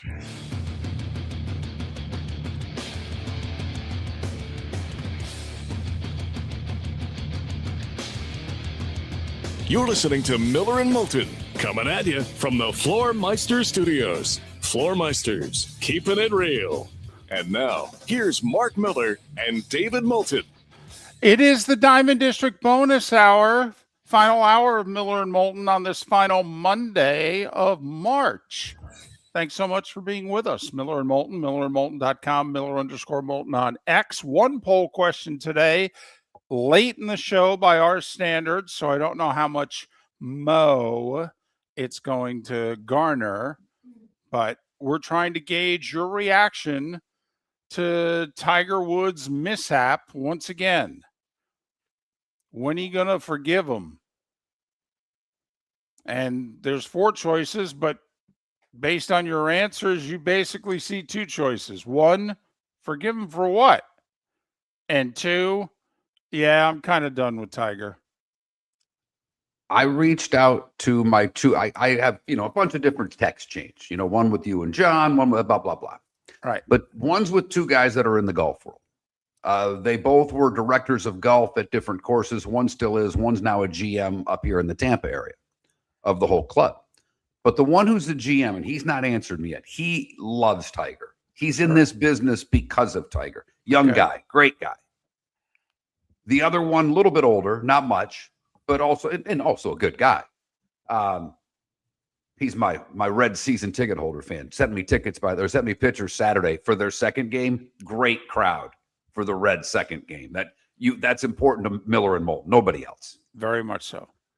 But he's like, I'm not on X, but you can mark me down in the forgive him for what category. And I'm sure the other one's going to be the same way because of his love of Tiger. Right now, it's either forgive him for what or never, and it's damn near 60-40 forgive him for what. All right. The point Mark Lai brought up, though, and being serious for a second, and then we've got other things to talk about if you want. But if you're the PGA Tour, I mean, this guy's co-commissioner. This guy, his voice ends up being the voice on those boards if he speaks up. Yep. So, but we all know what the rules are in the PGA Tour. I mean, it's a benevolent dictatorship. They don't put up with misbehavior from their golfers at all. Daly now they don't go public with their suspensions. But Mark, we all know the golfers in the last 40 years who have been suspended because of their behavior and in some cases their problems. Right. All right. And the tour goes, what suspension? What are you talking about?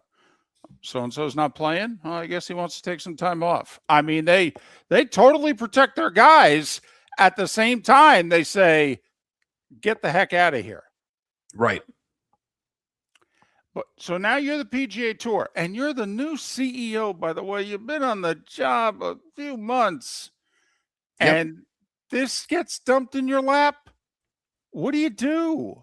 Well, first off, every other one you're talking about is very different than this, David. Okay, I mean, if a guy's doing blow, it's different. This guy's had a bunch of surgeries and is on painkillers. He shouldn't have been driving. Is he addicted to painkillers? I think that he is. It's going to be really hard to prove. Really hard to prove. Now, do they tell him to go away for 90 days, 180 days? I guess they could do that. He obviously, some of the things he does drive like an idiot. Like he shouldn't be driving. Like he thinks he's on the Indy 500 track every time he gets behind the wheel, by all accounts. Okay, quick sidebar. I'm not getting political. I don't do politics on this show unless we're going to tell a joke, because let's face it, funny is funny. That's how Miller and Moulton view it. Okay. But because of his past indiscretions while driving, okay, Tiger is dating the former daughter-in-law of the president. Okay. She kept her married name even. Sure, it benefits her to do so. Rumors that they're engaged. Okay. So obviously her children with Donald Jr.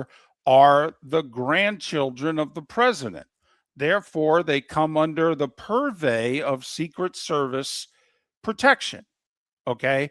The Secret Service, because of their rules, their guidelines, and because of Tiger's driving indiscretions in the past, he is not allowed to drive the grandchildren per the Secret Service. Just an interesting factoid that came out over the weekend. At least I think it is. And that's more than likely because of his driving record and reckless driving. Right. I don't know if he's ever submitted to a drug test. I mean, look, it's not the same, David, but I got 3 tickets in a short period of time when we worked for another company that was a corporation. I got a letter saying, if you get one more ticket, you can't drive a company vehicle. So this to me is kind of like that. A higher scale, obviously. Okay, and if you're the PGA Tour, and yes, you didn't do anything. He had the incident in Jupiter when he was on the side of the road. He got a DUI for that, didn't he? Pretty sure he did. That was his first one. That was his first mugshot. Okay, I thought that was at night. Okay, he was coming home from the club that he owned in the middle of the night, and he was impaired, and he was stopped on the side of the road. And a cop came upon him, but he got arrested because there were mugshots. Right. He's been arrested. He's never been convicted of a DUI. Well, I'm sorry. It is. Absolutely. But now you're running the PGA Tour. Okay. We all know the truth here. Okay. I mean, we all know the truth, whether he's been convicted of a DUI or not. He just had his third one. I mean, come on, let's all be honest. The one on the side of the road in Jupiter, that accident in California, which he didn't get charged for anything on that. Right. I mean, that was Hollywood justice right there. But I mean, the evidence there is staggering, okay, as to what that was. And just thank goodness that he survived and he didn't hit anybody. It's a miracle. And now you've got this, okay? And I'm just wondering, if you're the PGA Tour, are you going to go, what? I don't see nothing. What are you talking about? Okay. And remember, they're not going to go public, Mark. With whatever they do, they're not going to go public. But timing right now is crucial. They are literally in the next 90 days determining the future of the PGA Tour next year and going forward. He has said, I can't take the Ryder Cup job because I'm knee deep on 2 boards to shape the future of the PGA Tour. So what do you do if you're the PGA Tour? Do you look out for Tiger, the human being, who needs to go get help? Or do you put the tour first and go, well, whatever. Okay, just get him in here. We got a meeting 9:00 Tuesday. I'm not trying to be a jerk here, David. I'm really not. He's not going to play in any events in the next 6 months. He wasn't before this. I never bought for a second he was playing at Augusta in next week, even before this accident. He's not physically able to play golf. So you could say he can't play in any events. He wasn't going to anyhow. Now, taking him off the boards that he's on, that's really the question you're asking. Even if it's temporarily, because it's like, dude, okay, we love you. We care about you. Maybe more than you care about yourself right now. You need help. Okay. The tour will be here when you get out. Your life will be here when you get out. You need to go get help. We're trying to help you. The hell with golf. We're trying to help you. Okay. That's what I think they should do. They owe him a lot. Okay. I think they should look after him here. I do. Even if he's not going to look after himself. He needs an intervention. He needs tough love. He needs to go get help. And I hope that the PGA Tour has the onions to do it. Mark, the irony of ironies. Friday morning, Tiger and his people filed the paperwork to play in the U.S. Senior Open this summer. Okay. And he did talk at his last press conference about playing on the Champions Tour and specifically mentioned they've got carts there. Okay. My body responds to carts. Walking is problematic for me right now. Yeah. And by the way, David, when's the last time the Champions Tour mattered? I'm being serious here. Where do they get big crowds? You know when they used to get big crowds? When Arnold Palmer played on the tour, and then when Jack showed up for events. They don't get crowds on that tour. So my guess is they're going to look the other way. Well, isn't that an indicator? Let's just say, okay, because it appears as if he's uninjured from this accident. Yeah. Let's hope so. Okay. And that with a cart, okay, that he would be able to play in the U.S. Senior Open. I mean, it's interesting that he applied. Okay. To me, I take that as an indication that maybe that's where he was going to play golf again. And he hasn't in a year and a half competitively. But you have to be in good standing, don't you, to be in the event? I mean, a normal, quiet, double secret PGA Tour suspension, he would not be playing in the U.S. Senior Open this summer. Well, David, the PGA Tour, as you well know, has nothing to do with the U.S. Senior Open. That's a USGA event. We talk about that a lot on this show. So it's very different than the Chubb Classic in Naples. True. However, we also know the way the PGA Tour has always run things.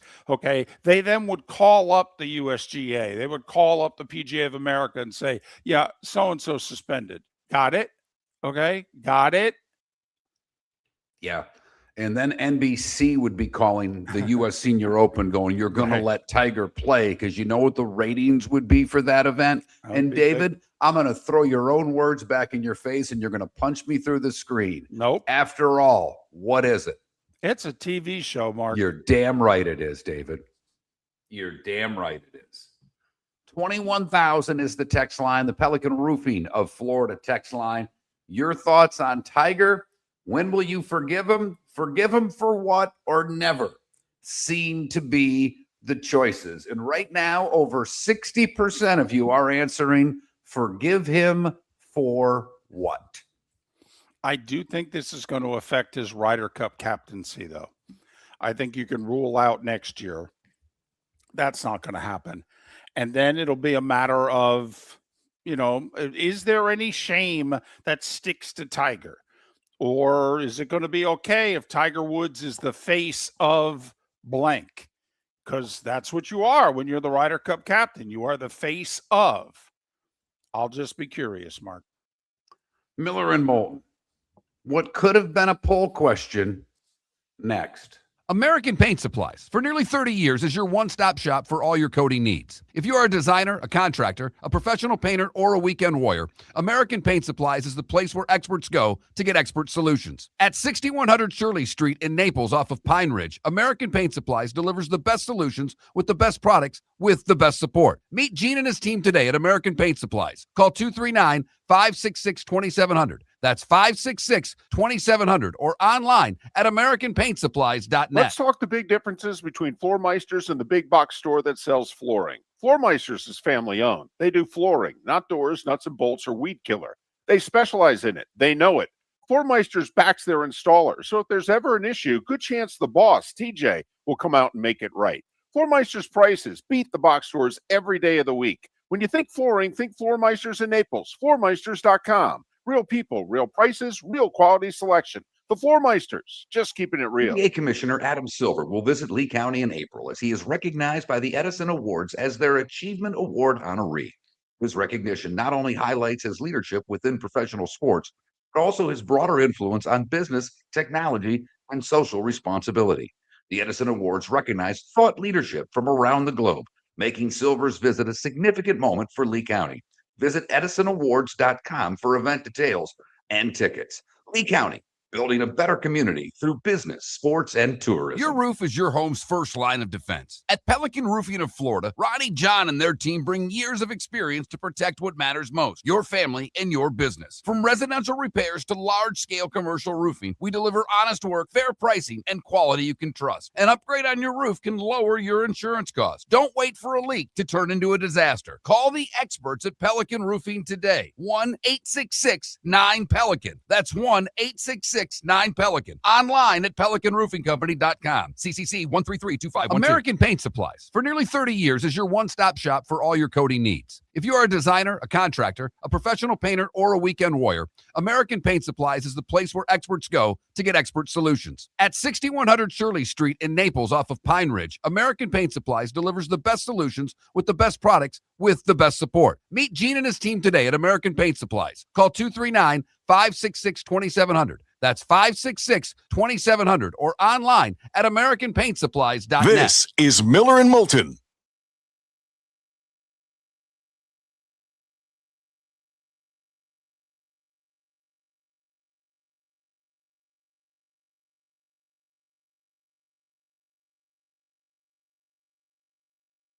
Rick, I know that ran 5. I just caught that out. We'll come out at the right time. Got it.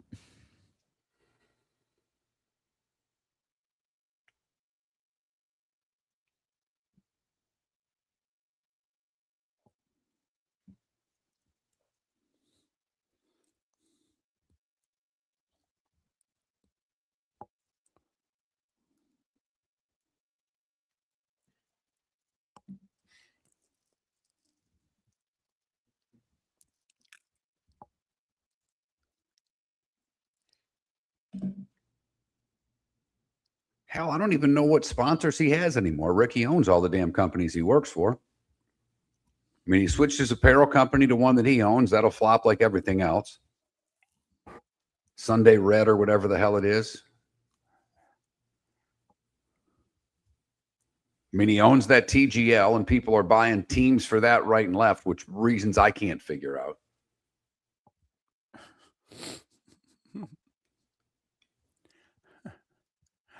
I'm sorry that I'm laughing because I'm not laughing at what you're talking about. I'm laughing at apparently they had a close-up of the Hurleys. And and it's pretty obvious what mom says when the three-pointer is made.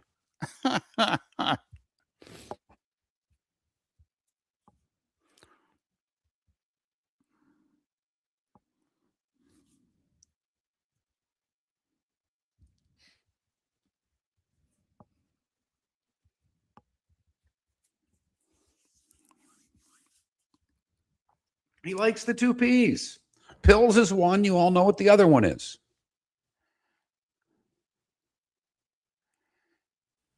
We did in the starting 5, Canada Relief. Other than that, it's 2 teams that no one cares about. I know you care about the Raptors. I get it. Who knows, Red Dog? Who knows? Yep, we mentioned it. We mentioned it, Canada Relief, in the starting 5. That's when we talk about the NBA. Other than that, it's really not brought up on this show. When the playoffs start, by the second round, we'll have a little interest, but not until then.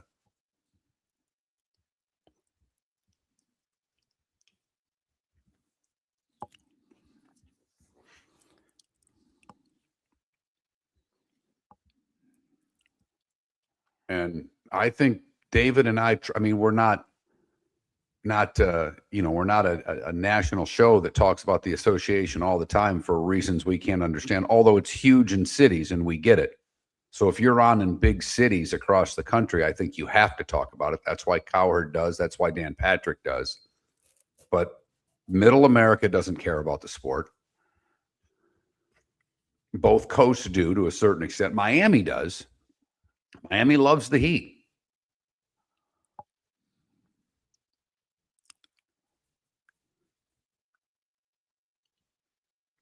But Tampa doesn't care. Orlando, I guess, does. We're not on in Orlando. If we were on in Orlando, we'd probably talk a little more Magic. And we had something we could have talked about with the Magic today because of the Cassidy getting fired in Vegas, and David even brought it up. Should the Magic do the same thing? I think they should. I mean, we actually had a live Orlando subject if we were on in Orlando today. But I mean, it was actually, I was at a restaurant last night. It kind of a, whatever, not a sports bar, but a pub. And they had 2 TVs on the light. They have 4 big screens behind the bar, 2 on the Lightning, 1 on the Magic, and 1 on Duke in UConn when we were there.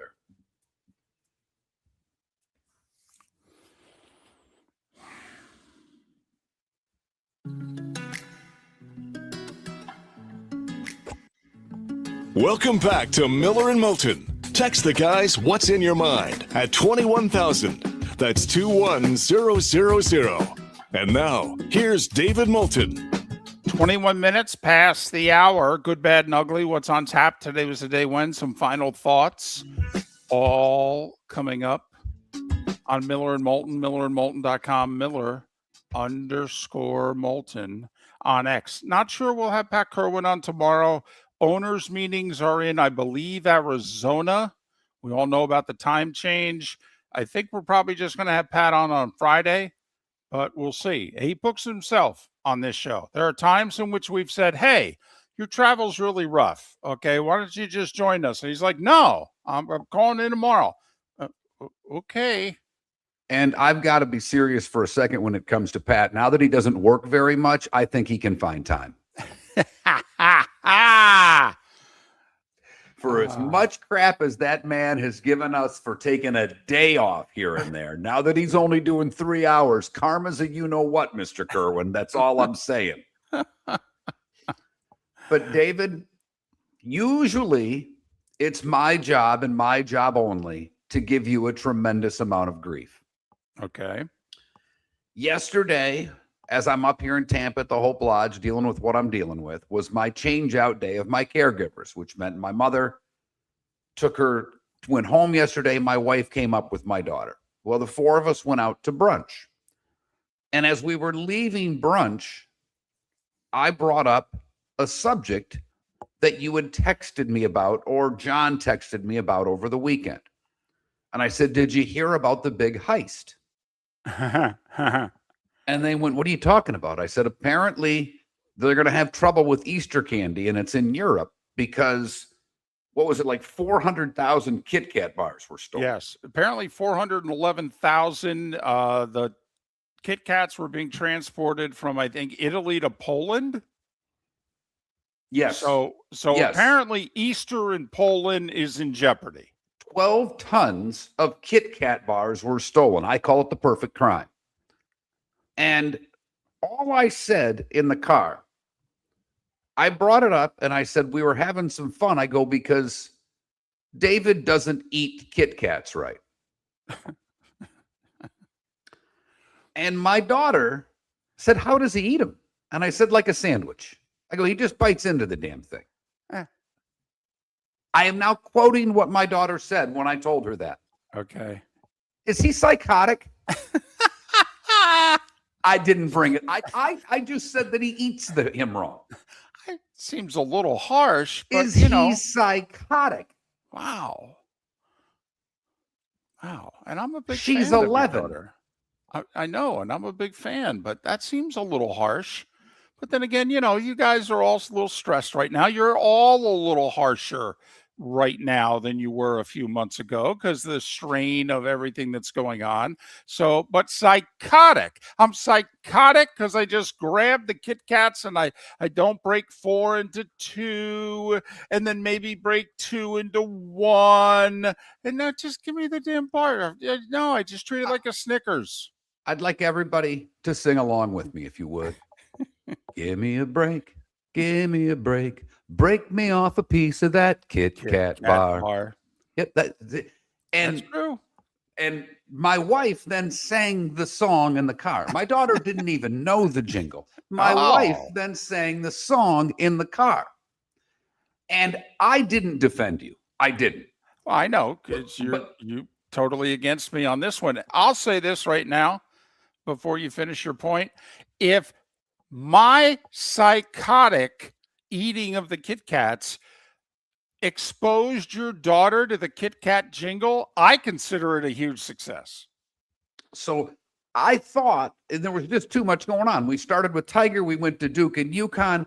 I really thought at 6:15 this morning of asking the question, is David psychotic because he eats a Kit Kat bar incorrectly? But I don't think I could put you through the mental anguish of that if in fact our audience agreed with me. No, believe it or not, I'd be good. I'm fine with it. I know that I'm off center when it comes to this. I know that I'm probably less than 10% support. I get it. I'm okay with it. It's how I enjoy it. Okay. To me, I have more to bite into eating it my way. I enjoy it thoroughly. And I think I could be wrong here, but I think a Kit Kat's in your top 3 candy bars. Oh, absolutely. Like maybe yes. top 2. It's definitely top 3. Right. Yeah. Love them. Love them. Yes. I think it's much like Gary Player. Okay. You can be great and sometimes underrated. Okay. I think the Kit Kat bar, which most people go, oh, that's a terrific candy bar. And I'd go, I still think it's underrated. Because very few people say it's their favorite candy bar. They always make it like second or third. I'm like, I don't know what to tell you, man. It's tough to beat a Kit Kat. So psychotic was the word my daughter used when she found out how you eat a Kit Kat bar. Now, to back up your daughter's claim, which I must admit at first hearing seems harsh. Okay, but I don't just eat the Kit Kat in the corner. Okay, I don't grab the 4 pieces that are together and just eat the corner. I have no problem grabbing the Kit Kat and biting it right in the middle on the side. Boom, huge bite. I have no problem. Like a pizza. I have absolutely no problem. This is similar, though, to if you grabbed a pizza and were to eat it crust first. That's really what this is. Oh, wow. Or the side, or maybe the side of it. Instead of eating it from the point, if you just jumped in on the side. Huh. That's to me what the similarity here is. Well, if you all agree that that's what this is and it's the equivalent of it, then I have to admit it will cause me pause. Because it won't stop you from eating it the way you eat it, though. But no, it will not. But it will cause me pause, and I'll go, wow, I'm really psychotic when I eat this. At which point, I will eat it the way I normally do. Here's what I'd like you to do, just for a test. The next time, because I'm sure the wife and daughter are well aware of you annihilating food, obviously. Obviously. The next time the son-in-law is with you, I want you to, here's the hard part, is I want you to go buy a couple of Kit Kats and leave them in the house. And I don't think you can do that. But if you can, I would like you to enjoy a Kit Kat with the son-in-law and just get the look on his face as you bite into yours. Well, sometimes he's still deferential and, the father-in-law wants, he's nice. I mean, I'm trying to break that barrier down. Just like, listen, you've already married my daughter. You have 2 kids. Okay. You really don't even have to be nice to me anymore. You have to be nice to her. Okay, Right. just treat me like my name's David. Okay, I'm trying. Okay, and there are times when we talk sports, I'm just a guy. Okay, the other times I'm still the father-in-law. He wants to be deferential, so I got to get him in the right situation where I think he would just treat me like, "What the heck are you doing?" Maybe it's a jumbo shrimp game. Yes, yes. And On the way to a jumbo shrimp game. oh my goodness, it was on the news this morning. Okay, the Jacksonville Jumbo Shrimp minor league baseball team, AAA. Okay, that's their name. Yes, it's an oxymoron.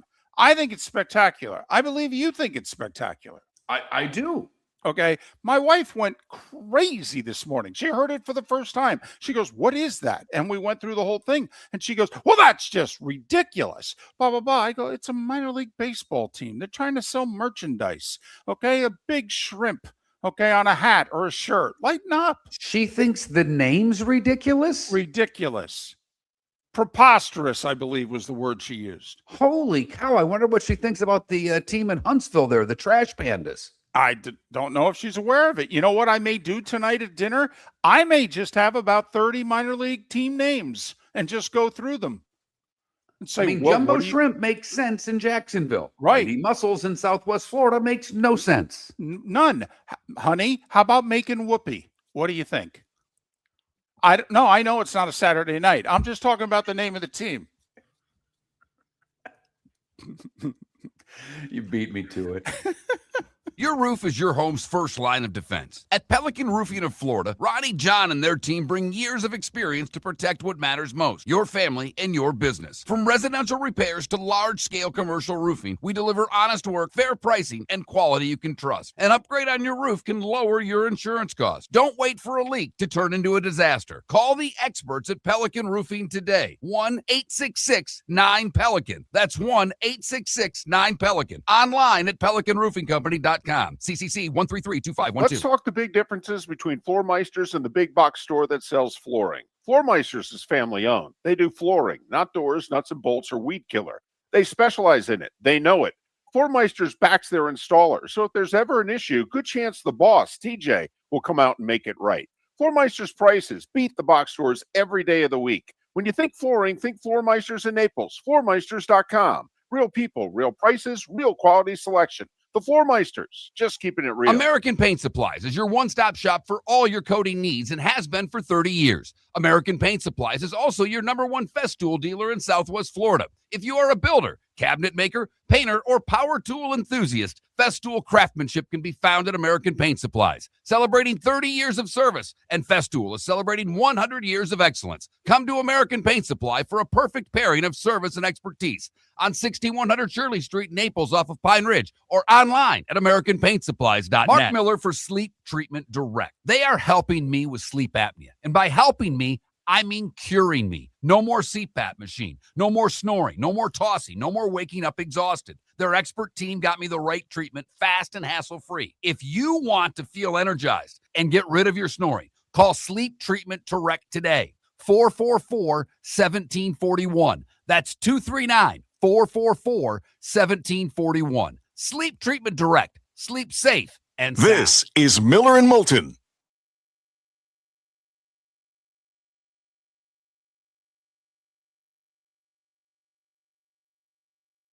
Doesn't get any more Jersey than that.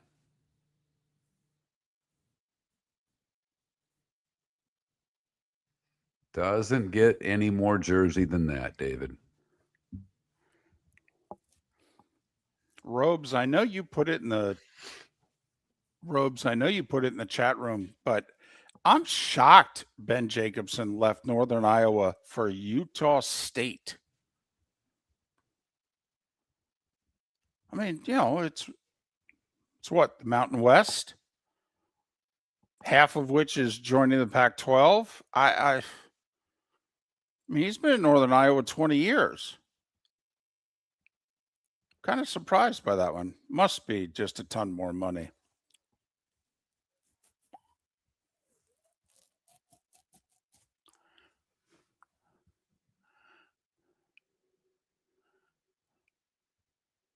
Hey, by the way, I know it doesn't mean anything, but for all you soccer folks out there,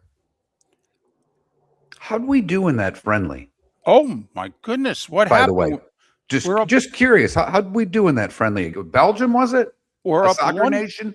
We're up 1-0 at the half, apparently. Next thing I see, it's like 5-1. Yeah. Oh, huh. I want them to get knocked out before they won't.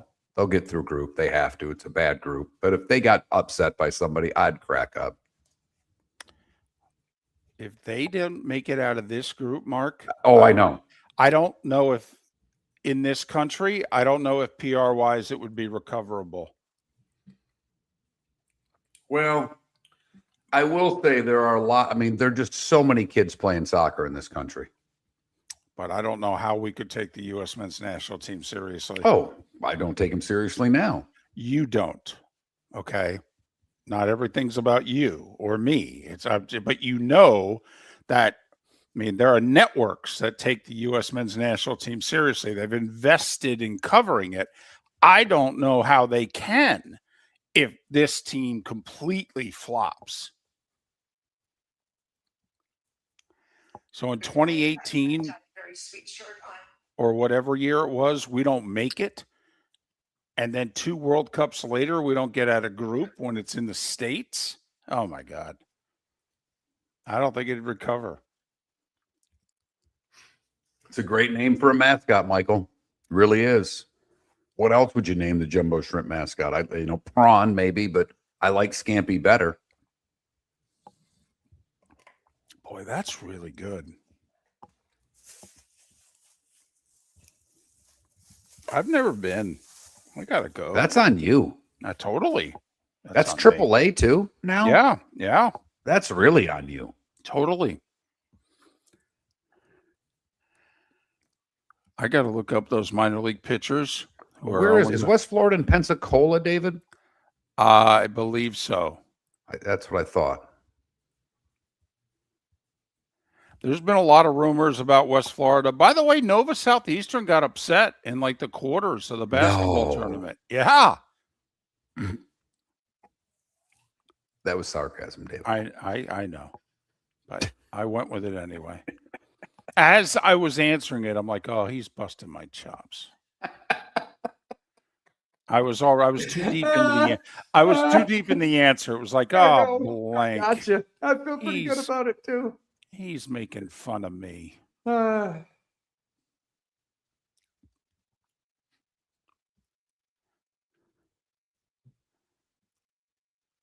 West Florida is going to be in the A-Sun. The conference is a disgrace.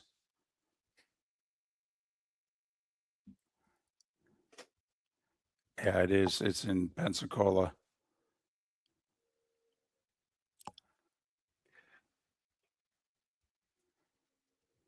By the way, kids at South Florida go to class on Friday as much as I did. My walk on Friday, usually there's a lot of kids out there, weren't any. I don't know if they don't have as many classes on Friday, but you figure the people on Monday and Wednesday have class on Friday. Not so much.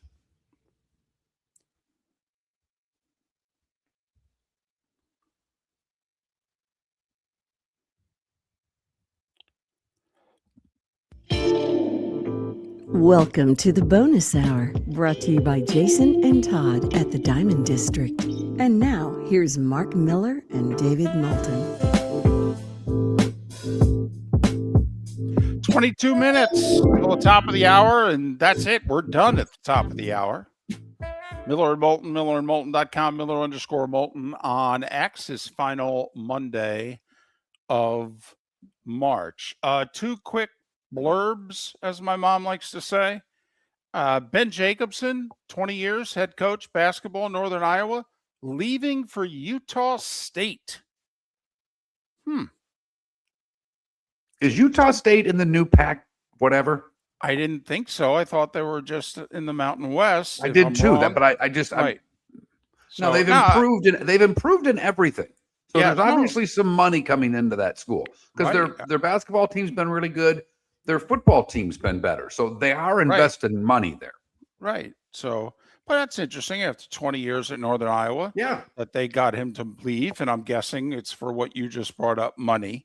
And West Florida, small school, public school located in Pensacola, Florida.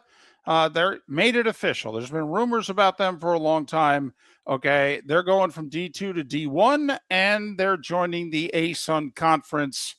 They play football at West Florida. The ASUN doesn't, but they have an agreement with some other conference. So the schools that join then go play football. I think they go play football in the WAC.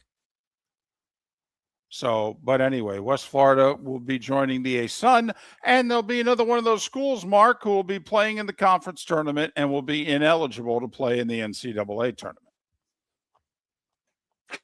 We always love those schools.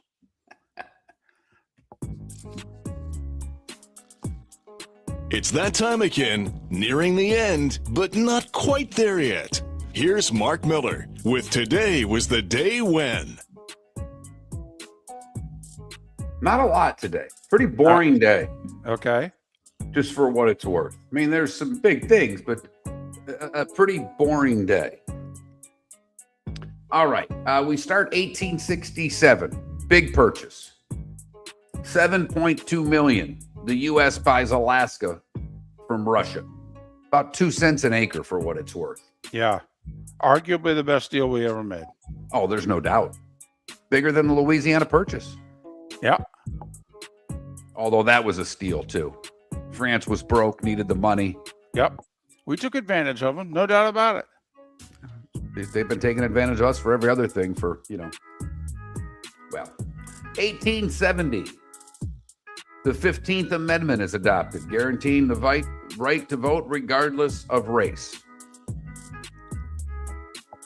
What's amazing, when did we let women vote? 1920. I mean, think about that. This one's always just baffled me. We're just post-Civil War. We allow everyone to vote in we allow all men to vote in 1870. There we go. 50 more years before women could vote. Right. That's bizarre to me. That's preposterous. Yeah. Just saying. I mean, when I did this yesterday, I'm like, wow, that's something. All right, 1925. The Victoria Cougars beat the Montreal Canadiens to win the Stanley Cup. It was the last non-NHL team to win the trophy. All the way to 1970, Miles Davis releases Bitches Brew, his highest charting title, won a Grammy, and earned him his first gold record. 71, the first Starbucks opens. A single employee, coffee at the Pike Place Market. Just one employee. Just like it is now, just selling black coffee. Good gracious. My daughter loves that place. And she sucks my wife into taking her there all the time for those pink drinks. I went once, looked at my daughter, said never again. I will never take you here again to buy some strawberry milk thing for $5.25 or whatever the hell they charge. She only got it because she won a bet with me. So I'll never bet her again because she'd probably win again. You sound like me with parking. Man. A couple of things today at 81. Reagan was shot. Yes, he was. And also at 81, Isaiah Thomas leads Indiana to a natty, beating up on North Carolina 63-50. I believe that was also the last year we played a consolation game. I know one was scheduled.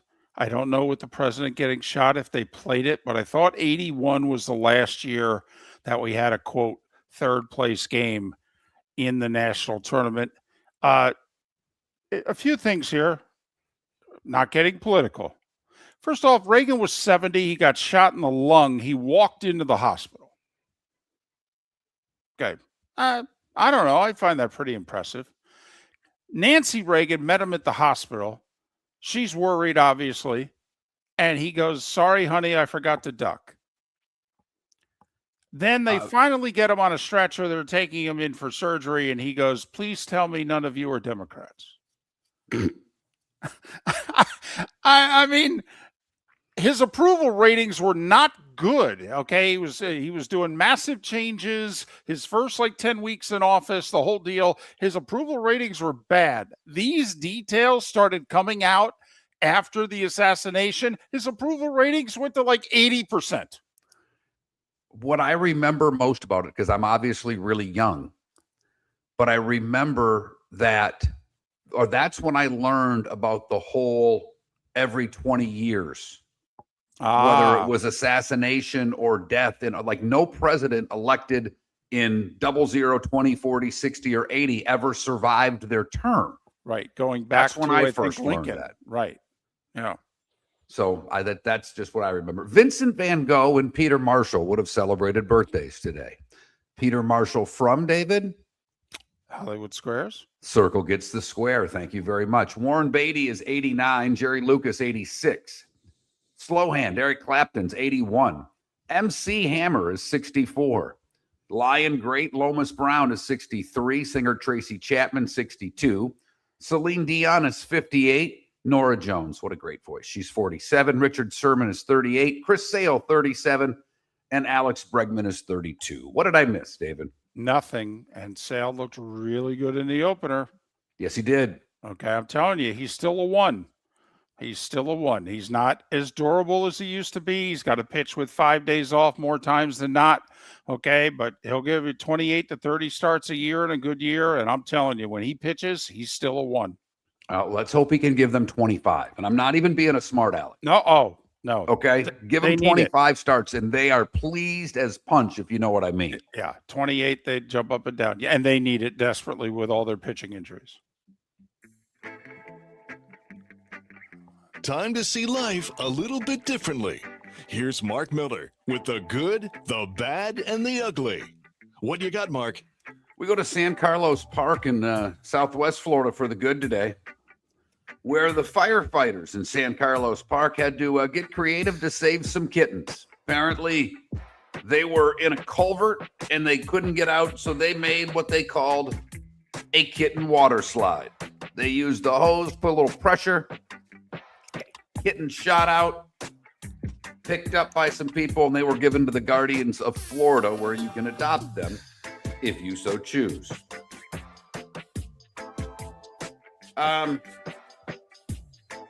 For the bad, we go to Indiana, where Randall Baker thought he pulled off the perfect heist. The perfect heist happened in Europe when they stole the Kit Kats. This guy tried to steal a beer truck full of Bud Light and other Bud products and took off in the Bud Light truck. The 41-year-old did so in the middle of the afternoon.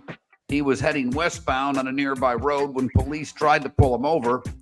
He refused to pull over and continued for a short police chase before he crashed into a field. He wouldn't get out of the truck, and pepper balls were used to get him out. He was drunk when he stole the truck. I need more beer. I'll steal a beer truck. And this is, to me, the dumbest criminal of all time. And I've had some doozies on this show. But this is James Farthing. He's from Kentucky. He was arrested on burglary charges and possession of weed on Saturday. He had taken $12,000 in cash when he fled the scene in his black Porsche. The reason he's the dumbest criminal of all time is a year ago he won the Powerball for $167 million. This is the third time he's been arrested since he won. Did I tell you it was $167 million?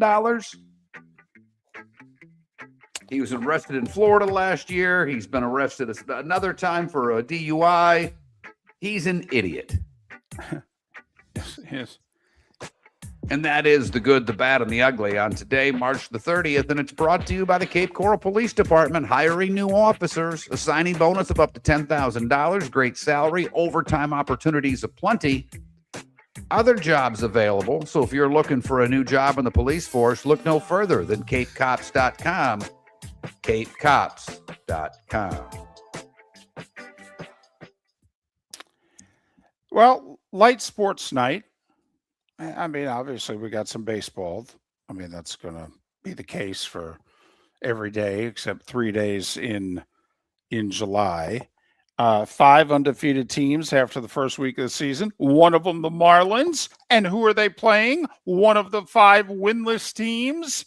So the Marlins starting at home with the Rockies and now the White Sox. Huh? Rays are in Milwaukee to take on the undefeated Brewers. Yankees are in Seattle. So they stay on the road. Seattle just split 4 games with Cleveland. Speaking of Cleveland, they're taking on the unbeaten Dodgers. But a lot of baseball today. For you Tiger fans out there, Verlander getting his first start of the year out west as the Tigers take on the Diamondbacks. Oh, that'd be cool.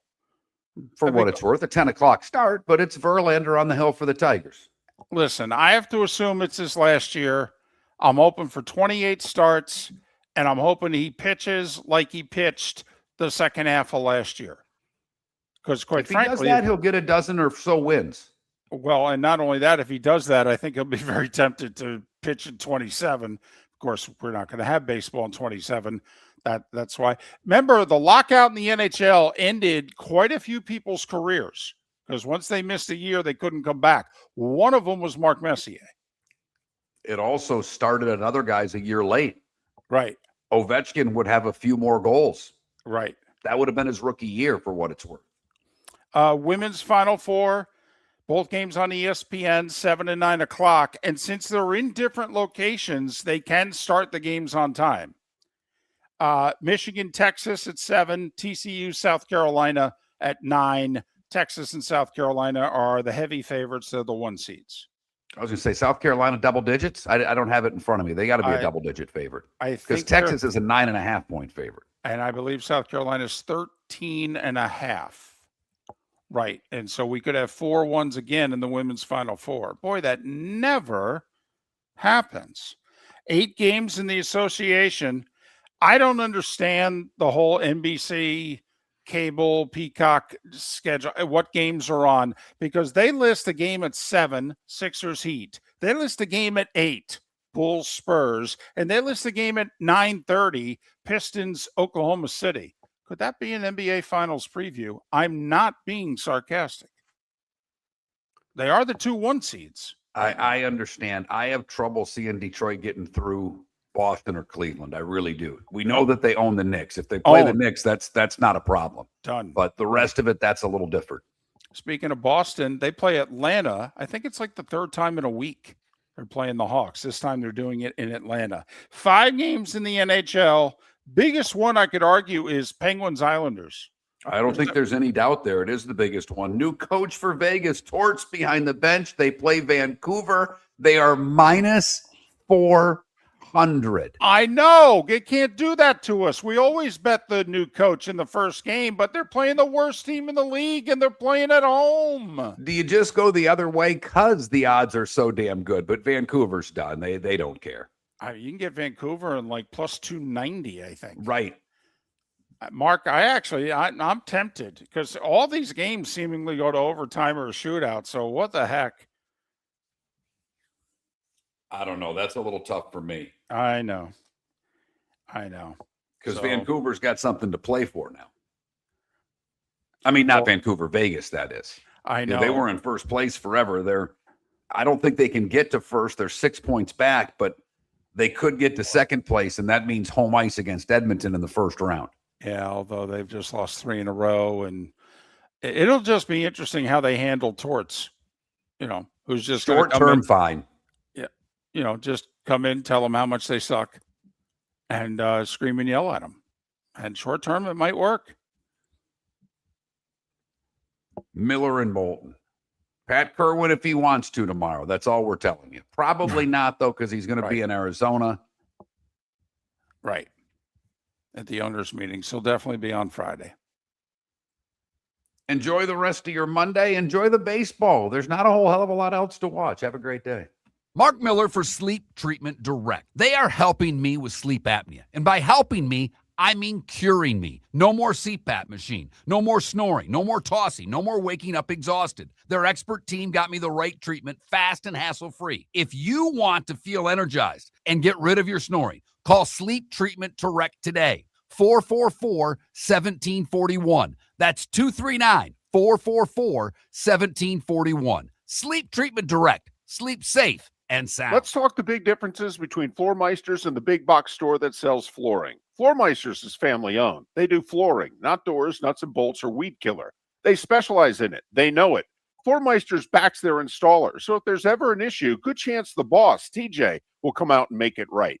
Floormeister's prices beat the box stores every day of the week. When you think flooring, think Floormeisters in Naples. Floormeisters.com. Real people, real prices, real quality selection. The Floormeisters, just keeping it real. American Paint Supplies, for nearly 30 years, is your one-stop shop for all your coating needs. If you are a designer, a contractor, a professional painter, or a weekend warrior, American Paint Supplies is the place where experts go to get expert solutions. At 6100 Shirley Street in Naples off of Pine Ridge, American Paint Supplies delivers the best solutions with the best products with the best support. Meet Gene and his team today at American Paint Supplies. Call 239-566-2700. That's 566-2700 or online at AmericanPaintSupplies.net. Cape Coral Police Department is growing and they want you to be a part of it. They're hiring new officers. Starting pay is between $74,000 and $90,000 depending on your experience. And with a $10,000 hiring bonus, you could be making $100,000.